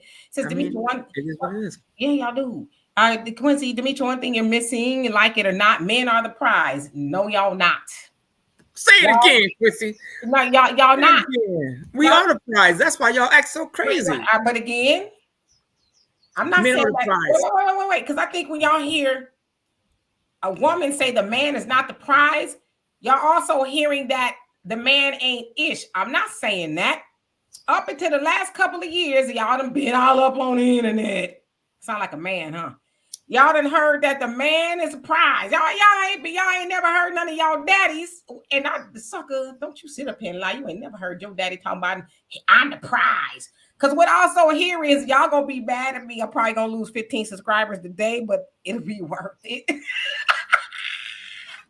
What I hear is when I hear a man say, well, wait a minute, let me think 5 times before I say Yeah, it. you ought to think about that because you might lose 30 with that nonsense. I ain't gonna say it because I'm gonna get in trouble. But I never heard no man up until the last couple of years say he was the prize. Because next, okay, I think I'll probably lose by 5 if I only say this. Next, y'all gonna be talking about I need you to carry me over the threshold. It's funny you say that. My ex-wife actually did carry me over the threshold. That's some first wives club. That's some. You forgot to take my garter belt off. No, that's not. See, that's not what we're talking about. When I say men are the prize, here's what I mean by this. I'm 55 years old. I know for a fact if I wanted to date a woman that was 33, 28, 42, I would have zero problem. A woman that is 42 trying to date a man that is 55 trying to date a 38-year-old man, it look crazy. And that is unrealistic. It is the exception, not the rule. Well, that's why I say men are the prize. Okay, say it again. How old? The woman is what? And the man is what? Okay, so I'm 55. Almost. The girl I'm seeing, I'll be 55. See, man, we don't mind saying we're a little older. I'm 54. Well, because if 55 just sound better. If you say you older, that means I'm older, and I'm not older. Well, I'm 54. And my girl's 38. When me and her go out, no one looks at us funny. No one, matter of fact, people will look at me and go, wow, like, you ain't 54. My ex-girlfriend, somebody thought she was older than me. She was 12 years younger and she got hot. So the point I'm making is I can go out and do that. If my girl was 55 and I was 38, first of all, she would look 62 and I would look 31. That would look crazy. Women cannot do that unless they bring in something to the table. They bring in some cash, and even I've had women approach me recently with cash and houses, and I'm like, nope, ain't doing it. You live in Newport Beach, and your husband died and left you $1 million in cash in the house. I'm not doing it. You're too old. Even if I was single, I wouldn't do it. Women don't have that power. That's why I say men are the prize. All right, but like I said, I ain't gonna repeat it again because I'll probably lose 5 more subscribers. Easy says D, it's a fact that women with lots of male friends or around the way girls are untrustworthy. I got male friends. I'm not even have me and you ever got horizontal? No, because I'm trying to get to your sister. Right. I mean, and I'm just saying, but Donovan and I've never even had that conversation or none of that stuff. My other friend, who I've been friends with forever, and so to me, because they're like brothers to me, you know what I mean? And so I personally wouldn't want to be with a man that asked me to not talk to them again. Like I've known them most of my life, more than half of my life. So I'm not supposed to ever speak to them again because I'm with you. And listen, I've had some relationships that have left me, you know what I mean? Or, whatever. So in that situation, then I've done that to my friends. And now I'm like, what?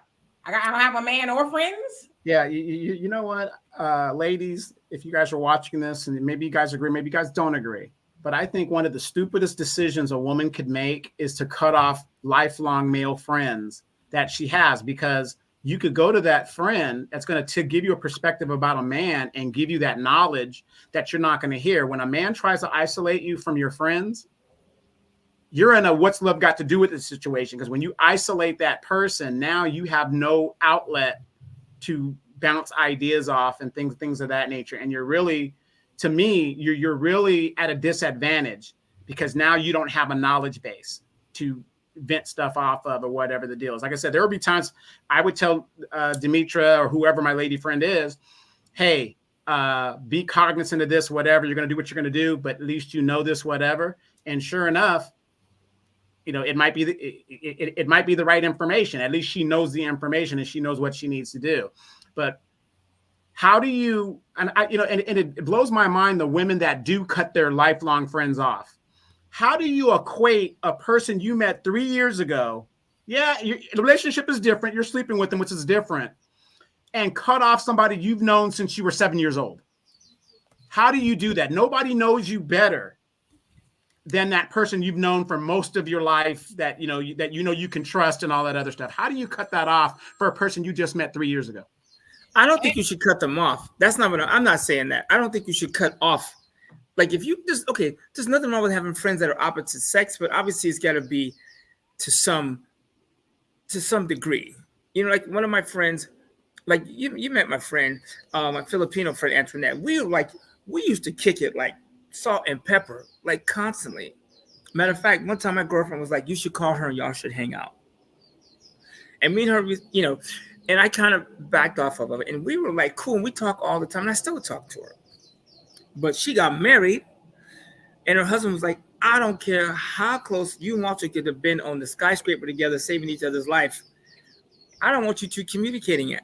I've seen this girl probably 3 times in the last year." So, and I'm cool with him. So, but we still talk, but we just don't hang out that way. So yeah, you're going to have friends, but like, I think it should be, you know, like you lean on them for stuff. But like, I'm not going to be hanging out with my homegirl. Oh, me and my homegirl going to happy hour tonight. No, I don't want to be in a relationship where I'm doing that to my woman, because I sure do not want her doing that to me. I'm not saying you can't have opposite sex friends, but you have to do it with some reason, right? You can't just be, I got 20 male friends and all we do is hang out together. Then you're going to be single, most likely. And someone said, and forgive me who it was.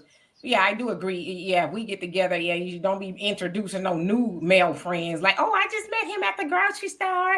We're going to go. No, not no new people, but then my old homies, nah, I'm not giving them up for nobody. I don't care what nobody say.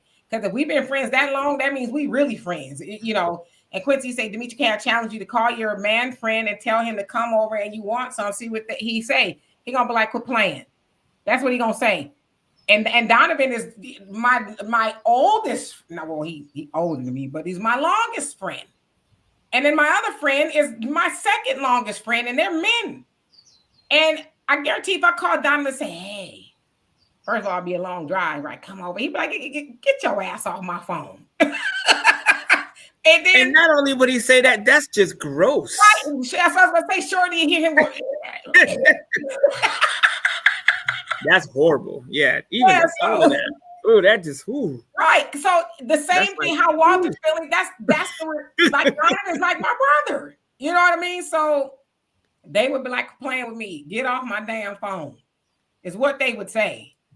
So yeah, I think older relationships, those are more, more acceptable because you have people you've known forever. I'm not saying cut off your old friends. Even my girls, her girlfriends that she has, I'm not saying cut them off.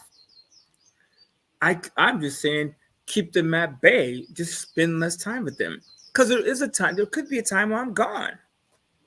You know what I'm saying? But even I feel like, and this is just me, even if I leave her, when I'm done, she should be able to pick better friends. And Thunder, which one? He said, do I have a retort for your post? Let me go back. Let's see. What did you say? This one here? Is that the one talking about? It says, if a woman do the same thing that a man is supposed to do for her, she'll look at you crazy and say no. But for some reason, she is deprived when she's not required to do anything. I mean, I guess if you're predicating it off of what we're doing for each other, I mean, I don't know. Like I said, I'll be 53 soon, and I've always been taught that the woman is the prize. I've always been taught, as they say in the nation, the woman is the second self of God. You know, that doesn't minimize the man. That doesn't see. I think men, when they hear that the woman is the prize, they hear that as a slight to them, like you an old dusty piece of coal or something. That's not what that says. The woman is supposed to be, as some of y'all said, what is it? It skips my mind, but Proverbs 31:10. I think that's the scripture. The woman is, like rubies and this, that, and the other, virtuous woman.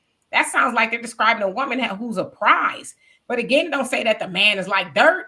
That's what a man is saying. You know, a man will be fortunate to find a woman who is like rubies and pearls, and she's virtuous and all those other things. So that's what I've always been taught. But that, again, that's not a slight toward the man.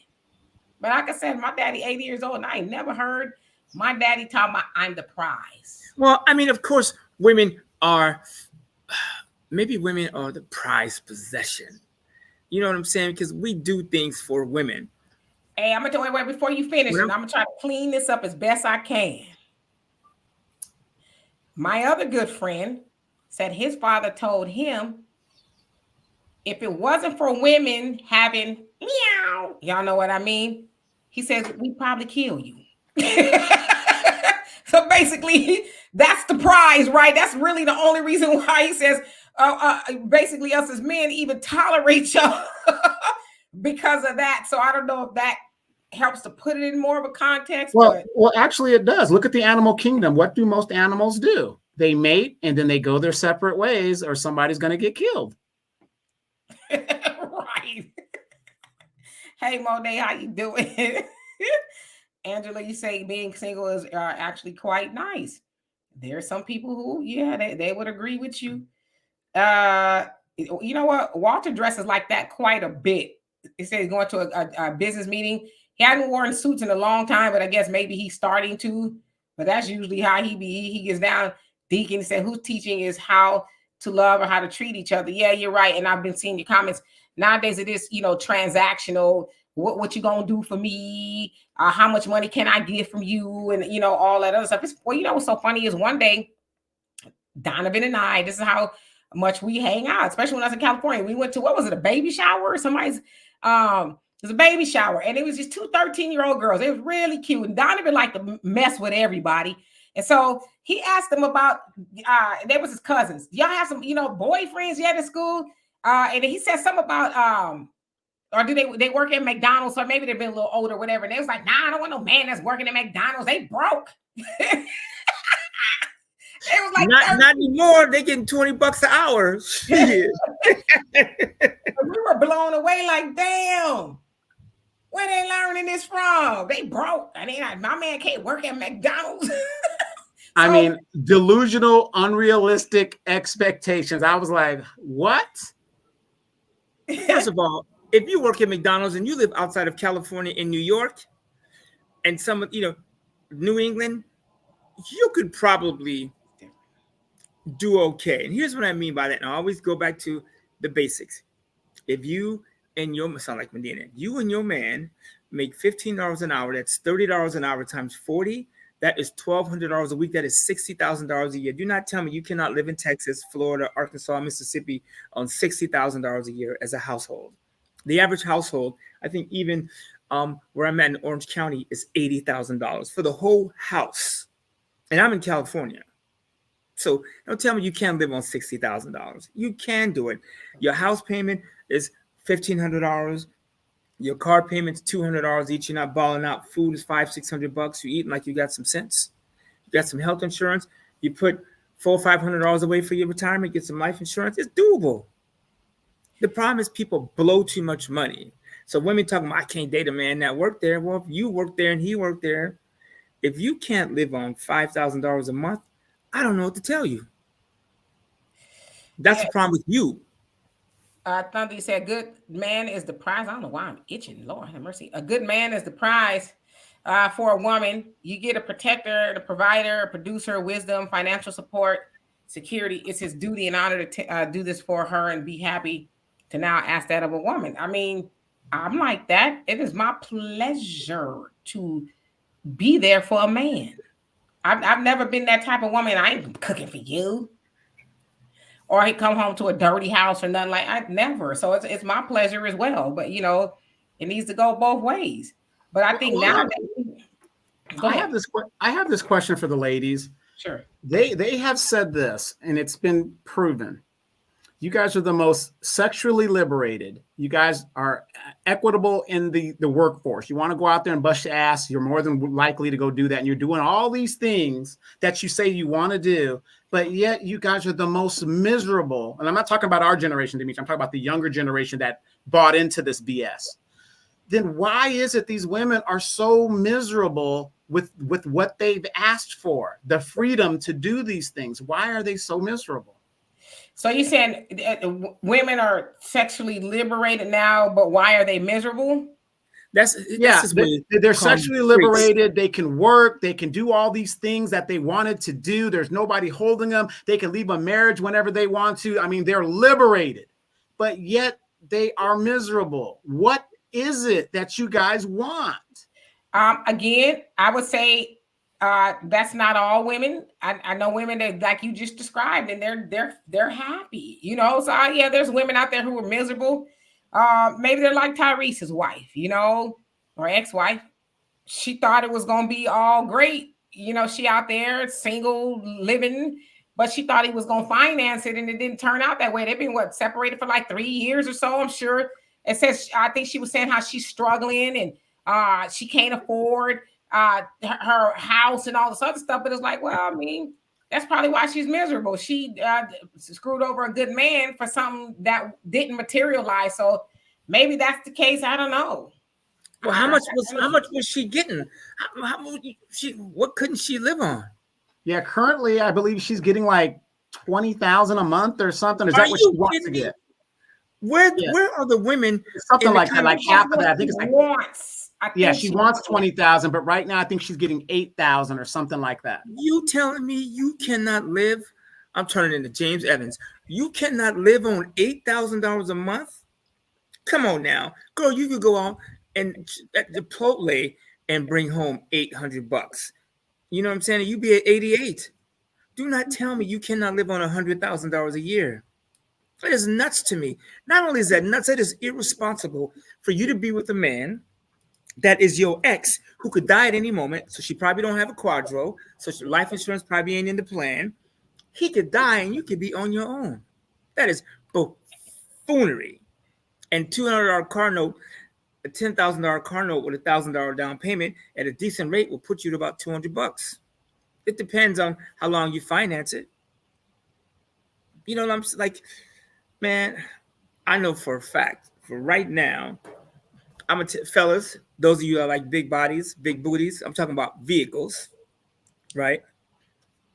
I just bought this car, so I'm going to bring it to this brother. I got a 2012 750 BMW in the garage, blue, tan, spotless condition. I paid $4,500 for that car yesterday.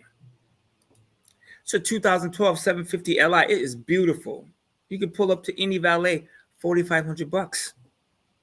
Somebody traded it in to buy a new Beamer so they could floss, and I picked it up for $4,500. Now, of course, I'm asking $8,000 for it, but even $8,000 from your bank ain't number $200 a month, and you could roll out. You know, you could do that with a Mercedes. It ain't gonna be brand new. You could do that with a Honda Accord. You know what I'm saying? Or a Infinity. You can do it. And one thing I've had to do recently, like I had my Audi S5, I got rid of that. My Range Rover, I called Capital One and was like, I need you to come get this. And they were like, we don't want it. I said, I don't want it either. But in hindsight, I would never do that again. You know what I'm saying? Because I don't need it. I bought the Range Rover for my last girl so me and her could floss, but then me not even together. And it's sitting in the driveway. So, like, that's next on my list to get rid of. It's I'll silly. come get it when I come to California next time. I'll come take it off your hands. I mean, it's sitting in the garage. I offered my mechanic, I said, man, you could take over payments. You know what I'm saying? I don't even drive the thing. And it was a stupid decision, but I did it thinking about how I look to my girl when me and her go out and how I look to other women. Because I don't care what fellas think. If it was up to fellas, I would pull up in a B210. I wouldn't even care.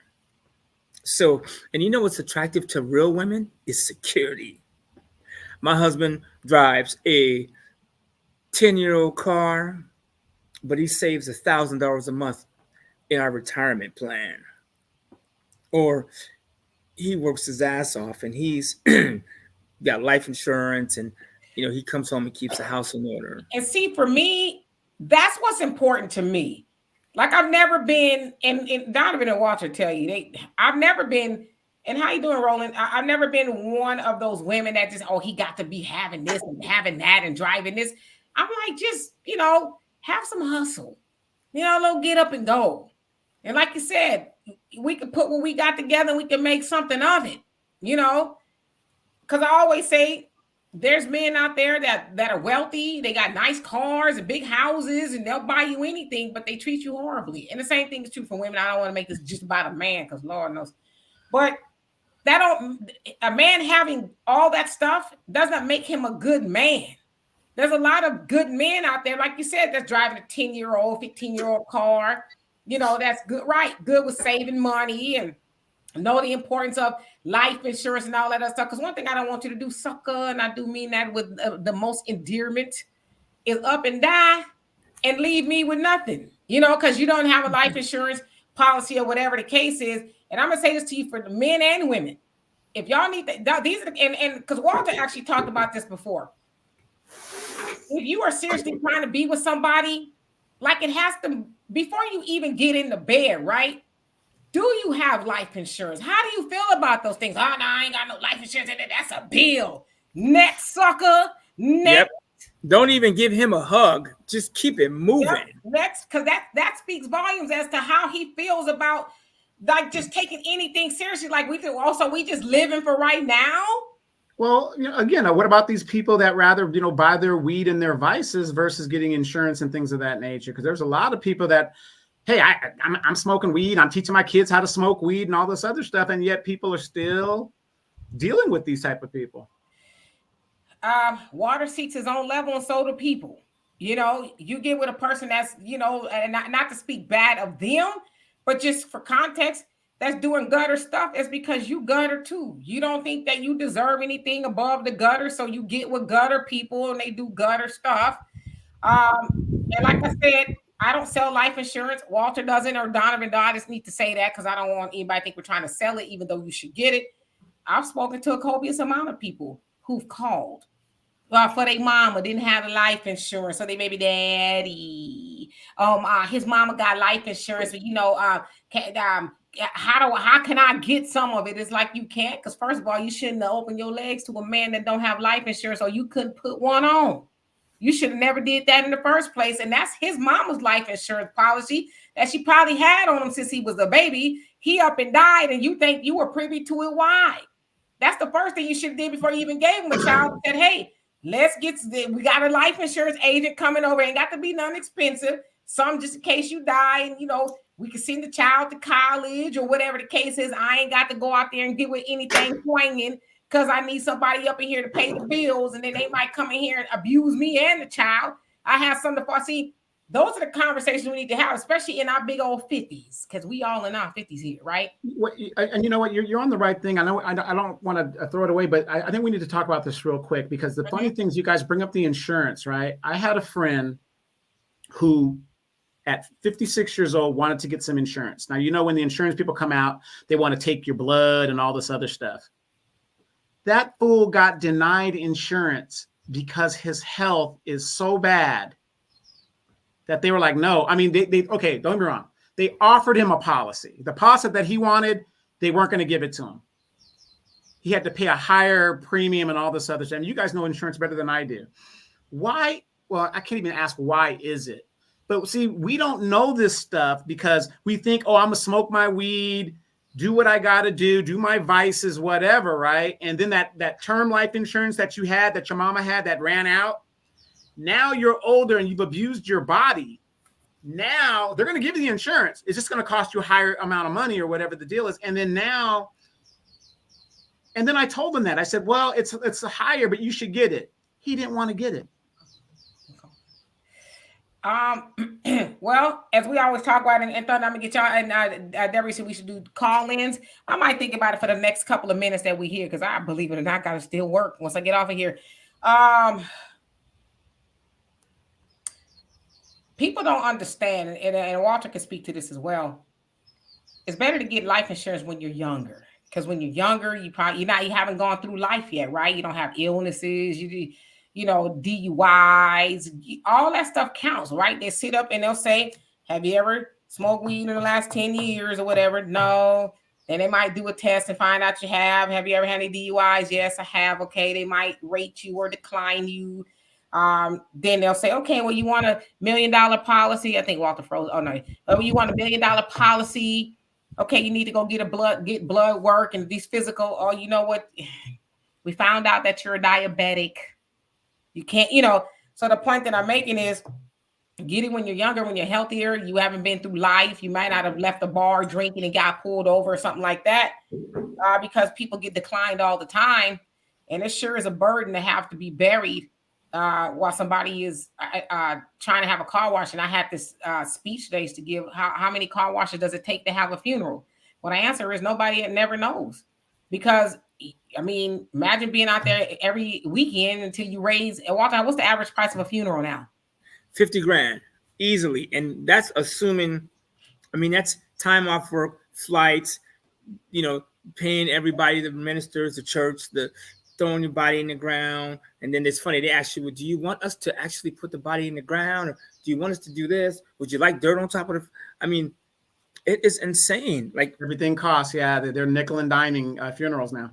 Yeah, we buried my mom, just sitting there having the conversation back and forth with the church and all the chatter about the expenses, and $1,600 to put to open the ground. That's what it was. To close the ground. Yeah, and listen, and for how do I say this? I can't say they were migrants, but the guys opening, putting the dirt on, spoken no English. And I know they wasn't paying those cats $600 each or $500 or whatever it was to cover up that casket. I know they wasn't. There's a lot of money in death to the funeral homes and those things. But me, man, just cremate me. It's cheap.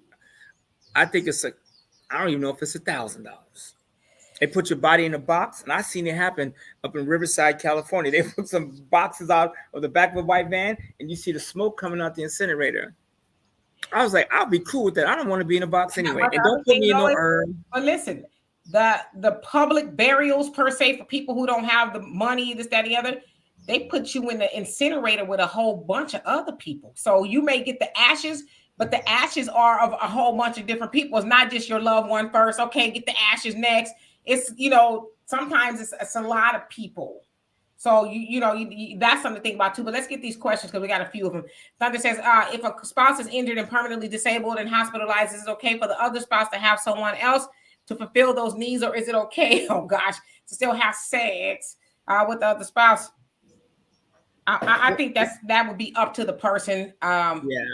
I think, for me, my loved one was in the hospital. Last thing I'm thinking about is, being treated like a trampoline by somebody else while my loved one is, plugged up to everything. That would just be me, though. Yeah, but you also got to remember, sex is a human. We're the only species of animal that has sex for fun and entertainment and all this other stuff. So, if you're going to be a total douchebag and let that person know that you're doing that, if you got a need, in a situation like that where the person, your spouse is incapacitated and you have a need, yeah, go out and do what you need to do to, do that thing, but make sure you take it to your grave with you. Yeah. And Judge, I'm glad somebody said this. You need life insurance as a human being. It is your responsibility to have life insurance, to have some sort of insurance that takes care of you if you have a heart attack, stroke, because somebody is going to have to deal with you. Even if somebody got to come over and pick your body up out of the house and get you to the cemetery, that's going to cost somebody money. Number one, you should be responsible and protect the people around you. You don't have to have kids and need life insurance. It don't matter. If you have a sister that is going to have to bury you, take off work, raise the money, put you in the ground, cremate you, then you should leave her some money. Number one. So you shouldn't. Life insurance is cheap. As a 50-year-old man, I paid $75 for my $1 million term policy. It's one of the insurance policies I have. $75 for $1 million. Like something happens to me, if my kids split them, just on that one policy will split $1 million. Like, not to mention the living benefits. If I have a heart attack, stroke, that money will pay for my masseuse and my cook and all the people I need in my life to make my life what I'm used to. Do you know what I'm saying? So that stuff, forget dying. What about being in the corner, just staring at the sky, looking all crazy? Why you ain't got no money to people to take care of you? You know what I'm saying? So you have to protect the people around you. In the cemetery plot, I tell people, the money you spend on the cemetery plot, you could take that money and buy life insurance, and then let them take that $50,000 to $100,000 and put you where you want, wherever they want to put you. Period.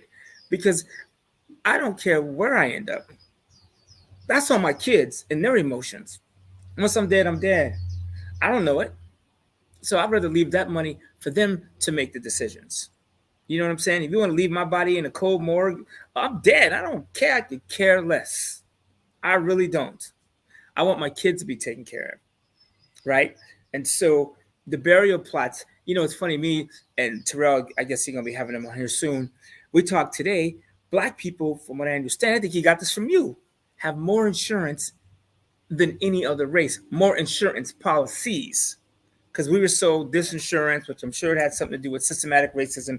Get these Negroes the burial insurance so they don't leave nothing. Can you imagine if every black person had a $500,000 policy and passed away?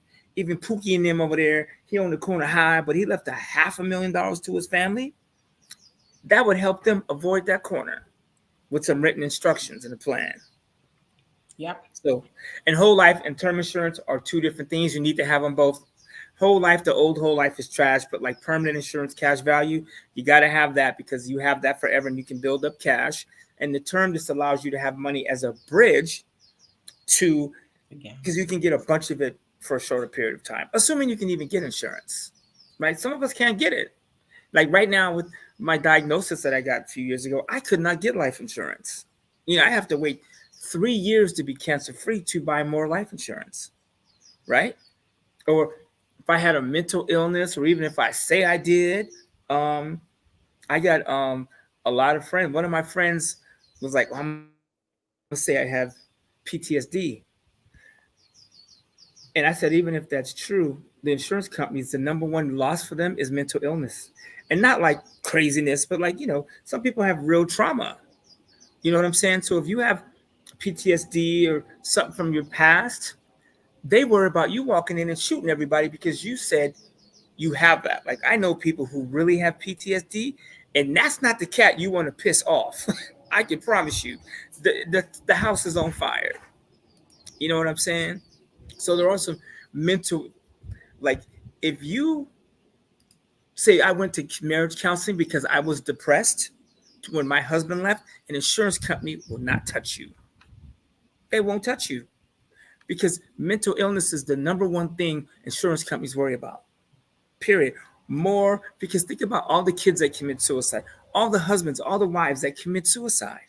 And the other big reason too is because after 2 years, what happens? And after 2 years, you can kill yourself and they got to cut the check. So they're looking out for that. So if you tell them if you were with Ice Cube one day and it wasn't a good day, mentally for you, they would not cover you. They take that very seriously, especially if you live in California. The insurance companies are already trying to leave. So it's better to get it while you're young. Like my kids all have life insurance, period.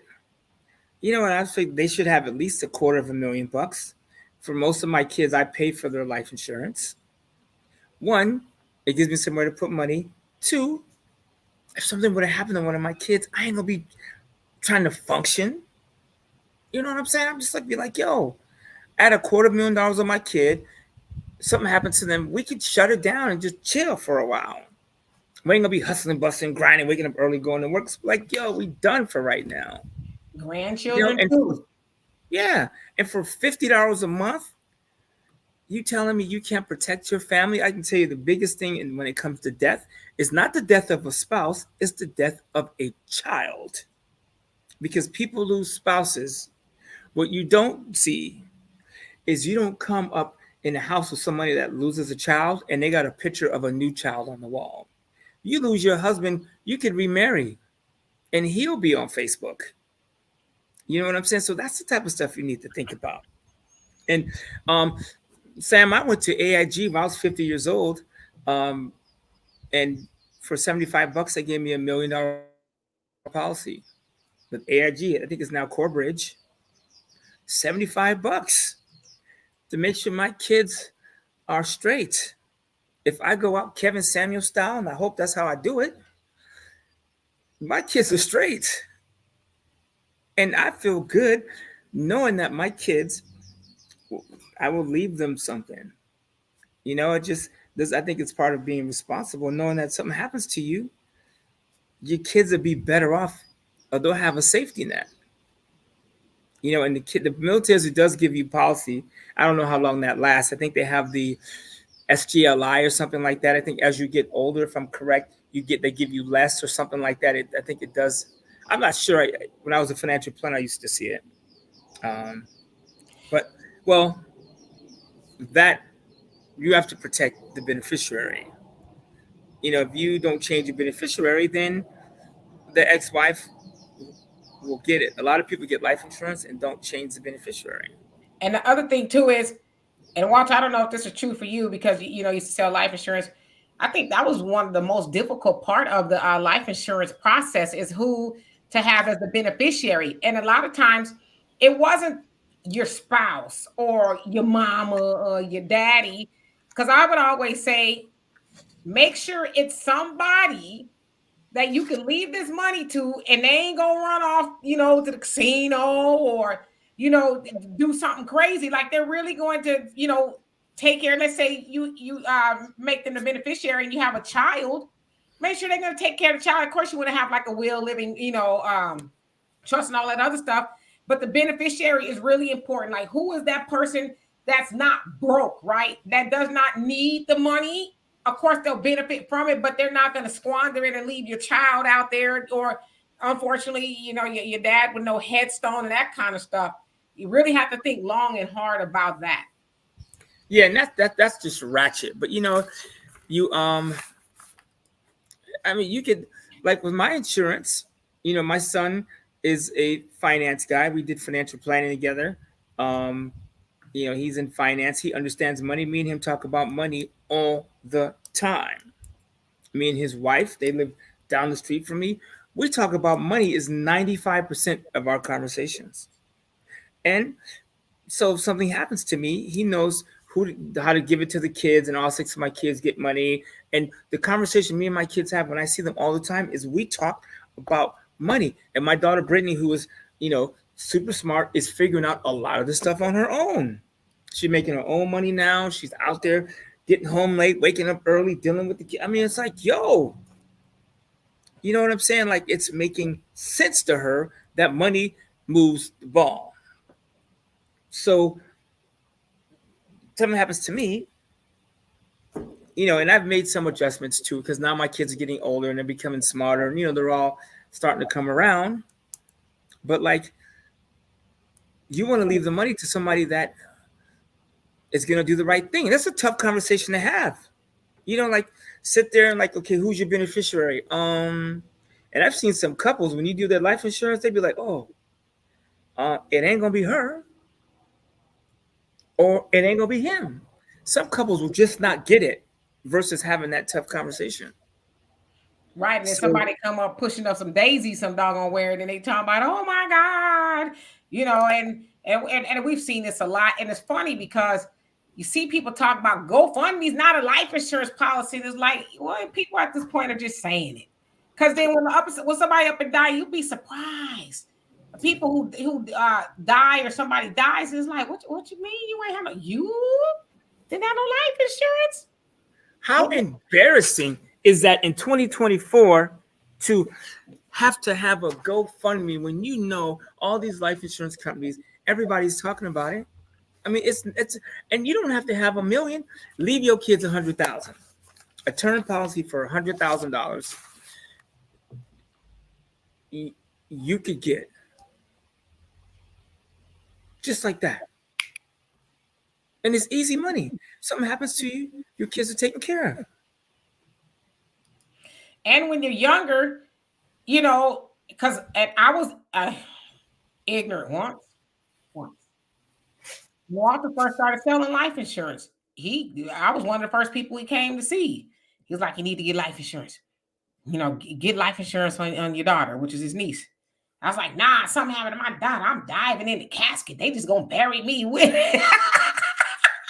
Now, obviously, I came around, right? I've been insured on my own, you know, since I was 24 years old, and you know, my daughter's been insured too. But he says, get enough insurance that if you were to die today, you know, so my daughter was essentially 3, 4.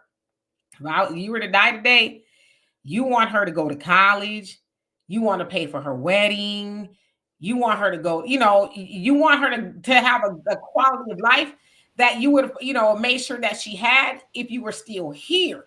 Because a lot of times when people die, they get just enough to get buried. You got these small children, then the small children got to go to the mama, the daddy, the uncle, the auntie, and they hate the kids because you left them broke. And so now they got to dig in their pocket to take care of children. And it's unfortunate for the child to have, because there's a lot of people who've grown up and said, yeah, my auntie was mean to me because my mama didn't leave her no money and she was just horrible. We didn't have her to eat, and she, you know, all that kind of stuff. So you got to think about those things. Like, stop being selfish. Right, and I just wanted to give you guys the game real quick, because a lot of people don't even think about this. You got to think like white people. If you got white friends, start asking them questions, you guys, especially those of us in the military. I get so sick and tired of people calling me, telling me, well, I don't know what my grandfather's DD-214 is or whatever the deal is.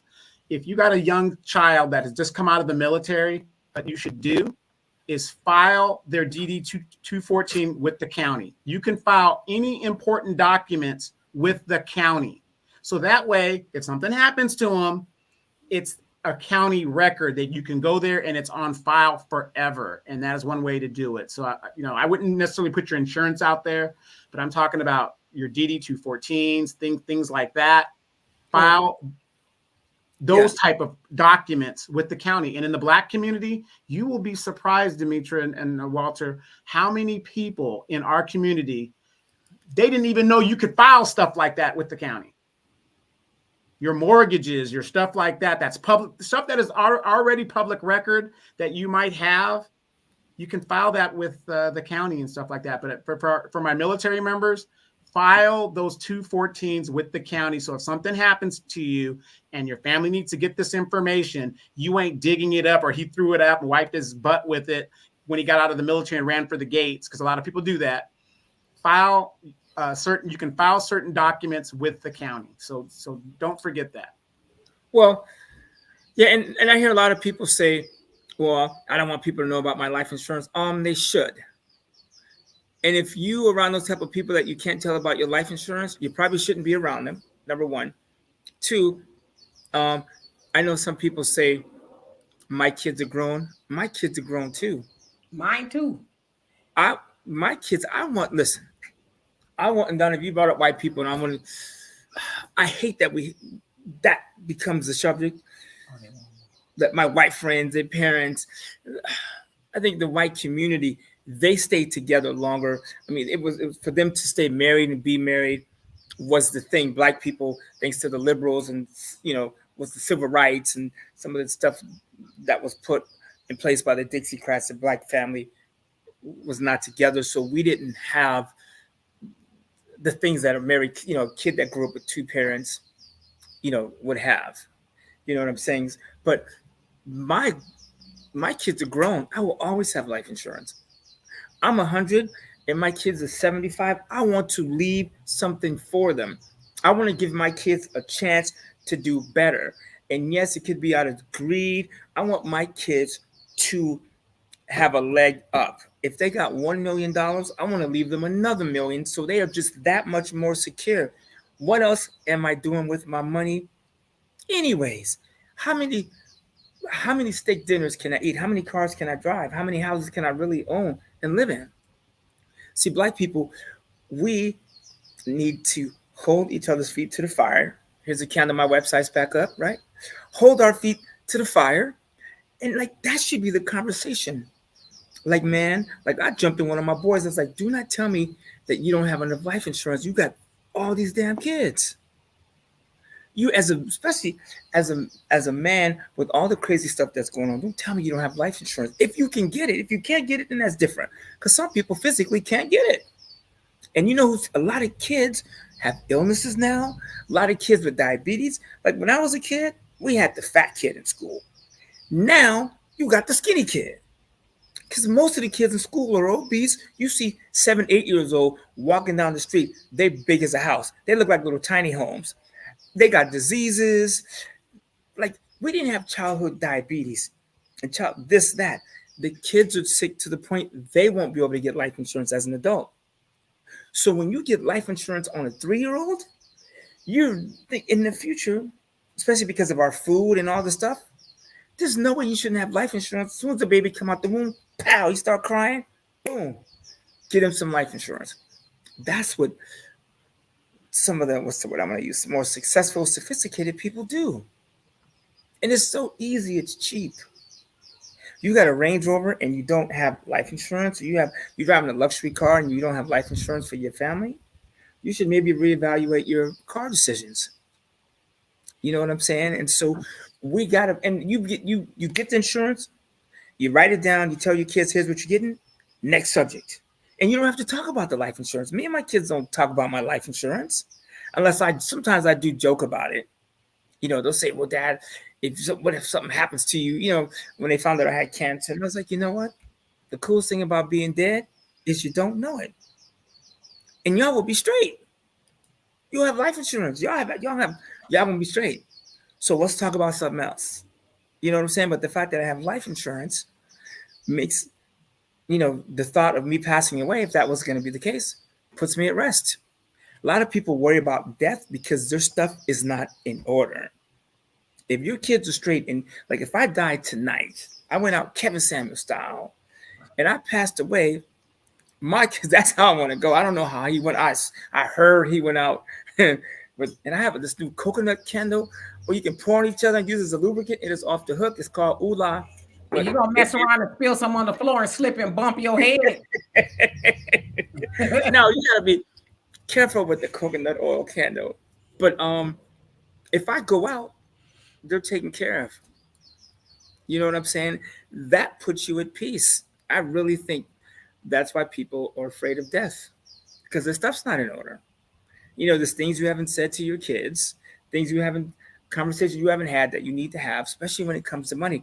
I hear Black people say, well, we never talked about that as a kid. Or, you know, Black people, we scared. We don't need to be scared.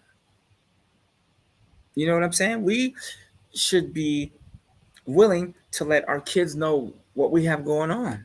Because if you have a stroke and they don't know what's going on, then what are they supposed to do? Yeah.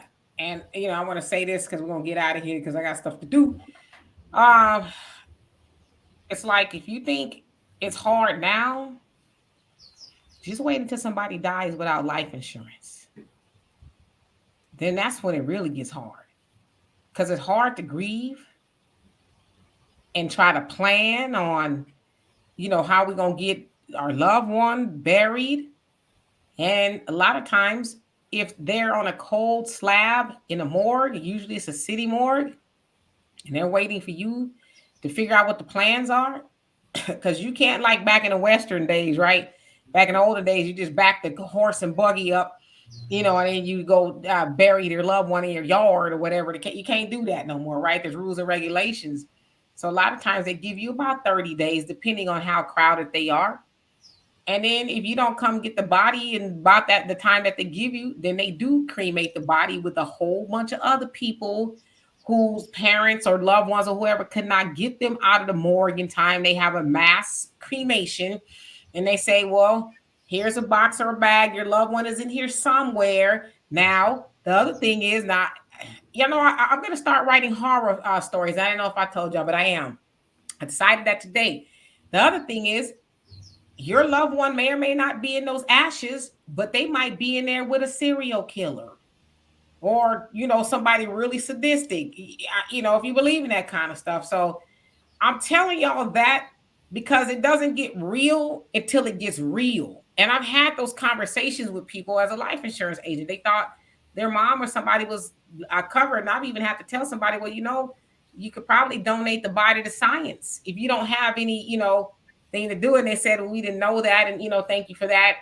Because they just didn't have the money. But that's a tough thing to have to do, is to figure out where you're going to get. Walter says $50,000, but I think you could probably get it done for about 15, 20. But most people don't have $15, $20 lying around to say, oh, Uncle, Ray died. Okay, bet I got it. Most people don't have that. If they do, it's their life savings. Maybe they need to, it's for the living, right? Imagine having to spend your life savings, life being the operative word, for somebody who has died. That's what a lot of people are having to do. But the other thing is, did Uncle Ray, was he responsible enough? And that's the other kick in the tailbone, is when somebody dies and leave that burden to the living, and everybody's scrambling around trying to figure out how to bury your rotten ass. And I really get mad about that, because it's like, I know as a life insurance agent, I visited a lot of people who told me, that's a B, now I ain't got it. But they got the Jordans, they got the cable, they got the season tickets, they got all this stuff. But God forbid they die, everybody's got to rally around, and then they gonna want to repass. Food ain't cheap. You see what I'm saying? So it's like, out of all the things you can have in life, and one thing about my mom, RIP, she's always taught us to get everything insured. Whether it's your car, my car is paid off, I still got full coverage, because the one thing I don't want somebody to do is run into me if I got liability and they total my stuff, and I can't get another car because my liability only pays for the other person's damages, right? So especially as adults, we shouldn't even be having to have these conversations. This is what you call adulting. These are the things that you have to do, right? So before we get out of here, Donovan, you have anything to say? And Walter? Again, like I said, a lot of people, especially in our community, we don't talk to our white folks enough. We're talking about filing these documents. Another good reason by filing, even if your loved one is already passed. Hold on. I'm not in insurance. I used to be in insurance. Not to mean to cut you off, Don. I just want to make this clear. I don't sell insurance. I don't have the ability. I'm not licensed, but I'm passionate about it, because I know that I've been asked more times than I should have been, can you help me bury my loved one? Because we didn't have insurance. And as a life insurance agent that I used to be, I talked to a lot of people who told me no. And so I'm like, when I see people standing on the corners having car washes or GoFundMes, I'm like, I know damn well at least 10 people in your lifetime has come to you and asked you to buy life insurance, and you got snooty and uppity and indignant and told them no, but then you got the nerve, and because we're dealing with our people, and I know that other people do it, but you got the black ass nerve to send a link for a GoFundMe in my inbox, or and have your hand out and ask me to bury your mama or your child when you told all those people no, but yet now it's my responsibility to help bury your loved one. I got life insurance. My daughter's got life insurance, and when I have grandchildren, not that I'm gonna have them, when she has them, they gonna have life insurance too. Because I'm not gonna be that one having to get all my friends together, because I only got about 3 of them. Talking about we need to have a bake sale. Y'all ready for a car wash? Ain't gonna be me. So don't let it be you. So go ahead. Yeah, I could use that same argument when it comes to these women on Section 8. I have my house. Why can't you have your own house? But anyway, that's another story. We was doing good. Yeah. See, Donovan about to get canceled. Yeah. And if you're on Section 8, that's our house. That's not your house. Exactly. That's the people's house. But, let me just finish this real quick. When it comes to filing these documents, right now, the biggest thing right now is reparations. Even if you have a loved one, especially if they were in the military, World War II, Korea, whatever, you got, and they're long gone. These loved ones have long passed. Vietnam guys, long passed. You could get that 214 and file it. Now you're saying, well, what does it matter? The guy's passed, right? How the hell do you think the Japanese got reparations? How do you think the Israelis in America got reparations? They have these documents that are filed that goes back to wherever. And so for us, that's what we have to do. When the time comes, this reparation talk comes, and they say, well, how can you prove your lineage of a slave? Well, here's my grandfather's, here's my dad's 214, here's my mom's birth certificate, here's whatever. Black people, we move, right? Yeah, where you're at, you have a birth certificate there. That's great. But you can take a copy of that birth certificate and also file it where you're at newly, just in case that you're going to die in another state or another city or whatever the deal is. File those documents, because that is what your descendants are going to need to collect their reparations. We got to have a record. Too many of us have that Big Mama Bible where all the pictures and all the important documents are, and then it's getting brittle and we can't find it, and it gets lost in the fire or whatever the deal is. File these important documents, birth certificate. These are all public records. So, like right now, I could request anybody's term of service. They won't give me their social security number. That'll be redacted. But the point is, I can get it. Your birth certificate, I can request a person's birth certificate if it's redacted. I can get the basic information off of it. So please, this is how they're going to do it. You've got to file these documents. There's too many of us that we're not filing stuff. And then we talk about, yeah, I should get reparations. And you have no way of proving anything. Yeah. And you guys with paperwork, what I do is I take a picture of everything and I email it to myself. Pictures, whatever. I don't care. Stuff you don't want people to know. You could take a picture, send it to an email, and make sure they have access, that people know that you have that email.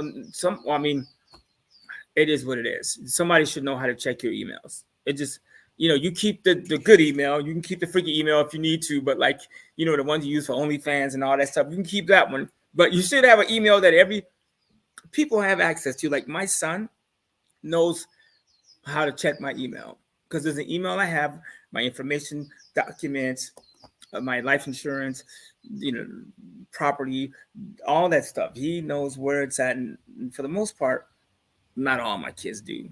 Some talk to their mama too much, but I ain't gonna say no names.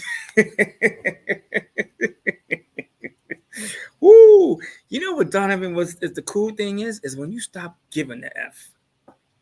You know what I'm saying? I heard people say that, oh, stop. That is the best feeling ever. Yeah, absolutely. Is to stop giving a damn. It's funny. It's funny to say that because when I see people struggling right now with everything that we've learned since 2008, it's like, Negro, you didn't learn anything from 2008 when you lost the house and all this other stuff. Then we went through a pandemic, all this stuff that has affected Black people more so than any other group. And we still doing the same BS, buying Jordans and shoes and doing all that, and then complaining about what we ain't got. It's sad. And you know what, Black people, it is about to get nasty for the traditional swing low liberal Democrat Dixiecrat thinking so-called Negro. Let me tell you what's happening. Thank you, Easy. We appreciate that. Let me put my Cash App up here. No, okay, we got the migrants coming, right? And you know what they're doing to people of color. It just sucks that we're in these neighborhoods, but it's what's happening. Do you know today, 99-cent stores closed all 370 of their stores? Restaurants in California are shutting their doors. McDonald's is cutting folks' hours. The reason I'm bringing this up, because some of those easy jobs that we could get are starting to go away. It is getting wild out there. So if you want to keep holding on to the past and blaming the white man and blaming old grandpa because he was a Rolling Stone, your life is about to get dirty. You know what I'm saying? And I don't know if Trump is the answer. I mean, obviously I'm voting for him over Joe Biden. I think they both down and dirty. At least Trump is nasty. He nasty. He be paying off holes and all. Oh man, I've been to so many foreign countries. They would laugh at the fact that we were prosecuting our president for paying off prostitutes. They look, anyways. But we need to really, and I don't need to say we need to go back to the days when white people were at their worst, but that's when we did the best. In 1940, mama and daddy were together.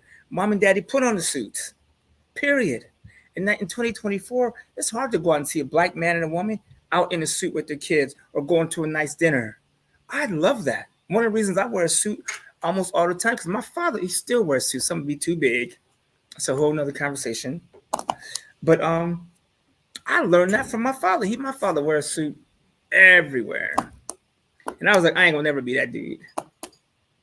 And here I am today. I'm looking under hoods. Somebody was like, you wearing a suit? I said, you know what? I'm wearing a suit. You'll treat me differently because I'm in a suit. And people do. Brothers, if you want to be respected, put a suit on, man. This suit was $100. Pants and the jacket from Burlington Coat Factory was $99 or something. And the shirt was like $12. For like $118 with tax, I walked out with a whole suit. Yeah, but see, I see this T-shirt here because it's, you know, Tommy Hilfiger, that's $30, $40. I got the $300 tennis shoes. My pants are that I sag off my ass. Those are $300. See, that's the kind of dumb crap that we do. And then we wonder why we get profiled a lot because we look the part. It's sad. And we profile ourselves. You know what I'm saying? When I used to get pulled over all the time, I haven't been pulled over in a long time. I mean, I got pulled over a month ago. I was doing 94. So, you know, I had that coming. And I've been doing 94 every day. I was just, once in a while, ain't too bad. But the black and the white cop, the black cop is the one that I'm afraid of. I have been pulled over probably 30 times in my life. Me and my buddy Brian Hicks, may he rest in peace, we got pulled over at a Del Taco, and the white cop was like, you know, y'all go about your business. The brother was like, y'all got some ID? I'm like, really? So the point I'm making is we treat each other bad. You know what I'm saying? So that's some of the stuff we should consider. I go to a shop right now, and my boy, a white dude, he owned the shop. The brother he got up front treat me like a dog. Oh, he come Walter again, wanting a discount. I said, man, I brought 4 cars here last week. I'm paying your black ass. But it's the old brothers at the shop that give me a hard time. The Mexican cat is working on my stuff. And he was like, yo, I don't know why they treat you that way. I said, it's because older black men struggle for whatever reason with helping the younger man. I can't get my head around it, but it's just the way it is. So that's the type of stuff we need to worry about, how we treat each other. I'm not worried about the white man. I am not. Yeah, do they like us? No, it ain't that. Who cares? You know what I'm saying? But what if black people treat each other better? You know what I'm saying? That would be cool. We can stop crying about the white man. Reparations. If we get reparations, hallelujah. All right, now it's time to go, y'all. It's been a very nice day. We want to thank y'all for today. I think we should get reparations. Listen, I'm a very conservative black man. I vote conservative, but I do think that we should be paid what's due to us. And ain't nothing wrong with that. I just saw a documentary the other day on the Japanese and their reparations. That it took the race to it put them back where they probably belong. And that's what we need ours. And listen here, we're going to get out of here because, like I said, I got work to do and I ain't trying to be working till later on tonight. But anyway, as y'all know, first I want to say thank you, Donovan and Walter, for joining me here on this Wednesday. I don't know what it was, Wealth Wednesday and Relationship Wednesday. It was a whole bunch of stuff. We'll get to the questions next time. Yes, so I won't be, you know what, just for the sake of because my daughter made these questions, I'll never hear the end of it. I'm going to ask you guys a question. How about that? Let's see.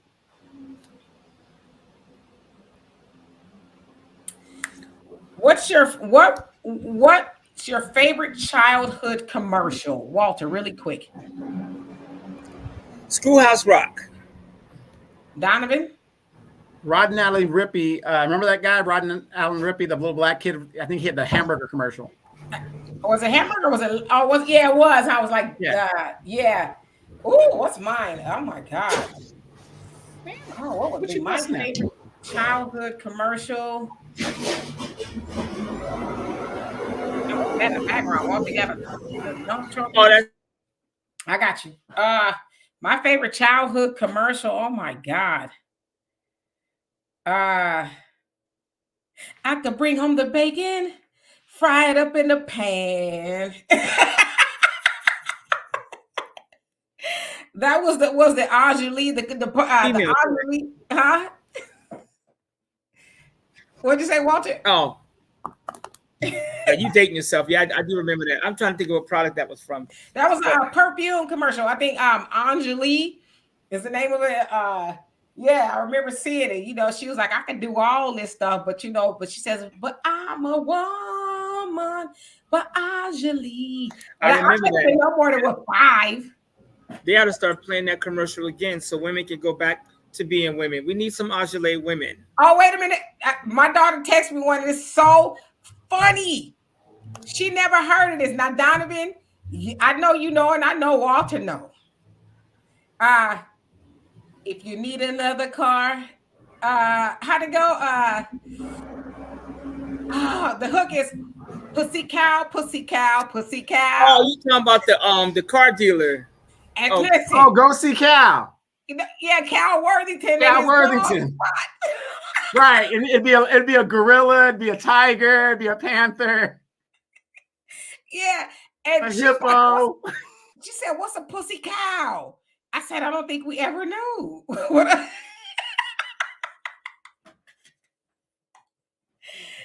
Oh, that was a good one. Cal Worthington and his dog Spot. Yes, indeed. All right, let me see some of y'all, what y'all saying before we get out of here. Jeanette. Yeah, I'm talking about some damn Anjali, because that's what my 5-year-old self heard. McDonald's Double Dutch commercial. Yep, that was a good one. I'm just a bill on Capitol. Remember the Double Mint Twins? Yep, oh yeah, that was Schoolhouse Rock, which I just started watching again. My girlfriend's kid, I'm having her watch Schoolhouse Rock. Man, we had it made. And you know how we do, right? The commercial was it a Wendy's commercial? The old lady said, "Where's the beef?" And of course, you know we had to be indignant. What came after "Where's the beef"? What do we say? Well, I don't know. Between your teeth. Oh, that's what that means. I never put that together. That's nasty. I mean, I don't know if they were trying to be nasty, but that's what usually came up. Yes, I'm falling and I can't get up. I was like a teenager when that one came out. But yes, yes, Mikey likes it. Yep, life. Mikey eats that's anything. Funny. Yes, Cal Worthington and his dog Spot. Give me whatever a break. Happened to calls the number. Miss Cleo. Miss Cleo died. Miss Cleo, yeah, they are. I saw a documentary on Miss Cleo, man. She was used. Yes, indeed. Let me see. So yeah, Long Beach, that's where Cal Worthington was. Oh my God, that was so funny. The Toyota, how did that sound? The Toyota commercial. I do remember. I don't remember the hook. Anyway, yes, Reggie Jackson. Oh my God, yeah, you went back. Oh, that's an old commercial. Sure did. Anyway, we're going to get out of here. Love and appreciate every last one of y'all. We will not be here on Sunday because I will be out of town it is my birthday weekend. Finally be 53. Whew.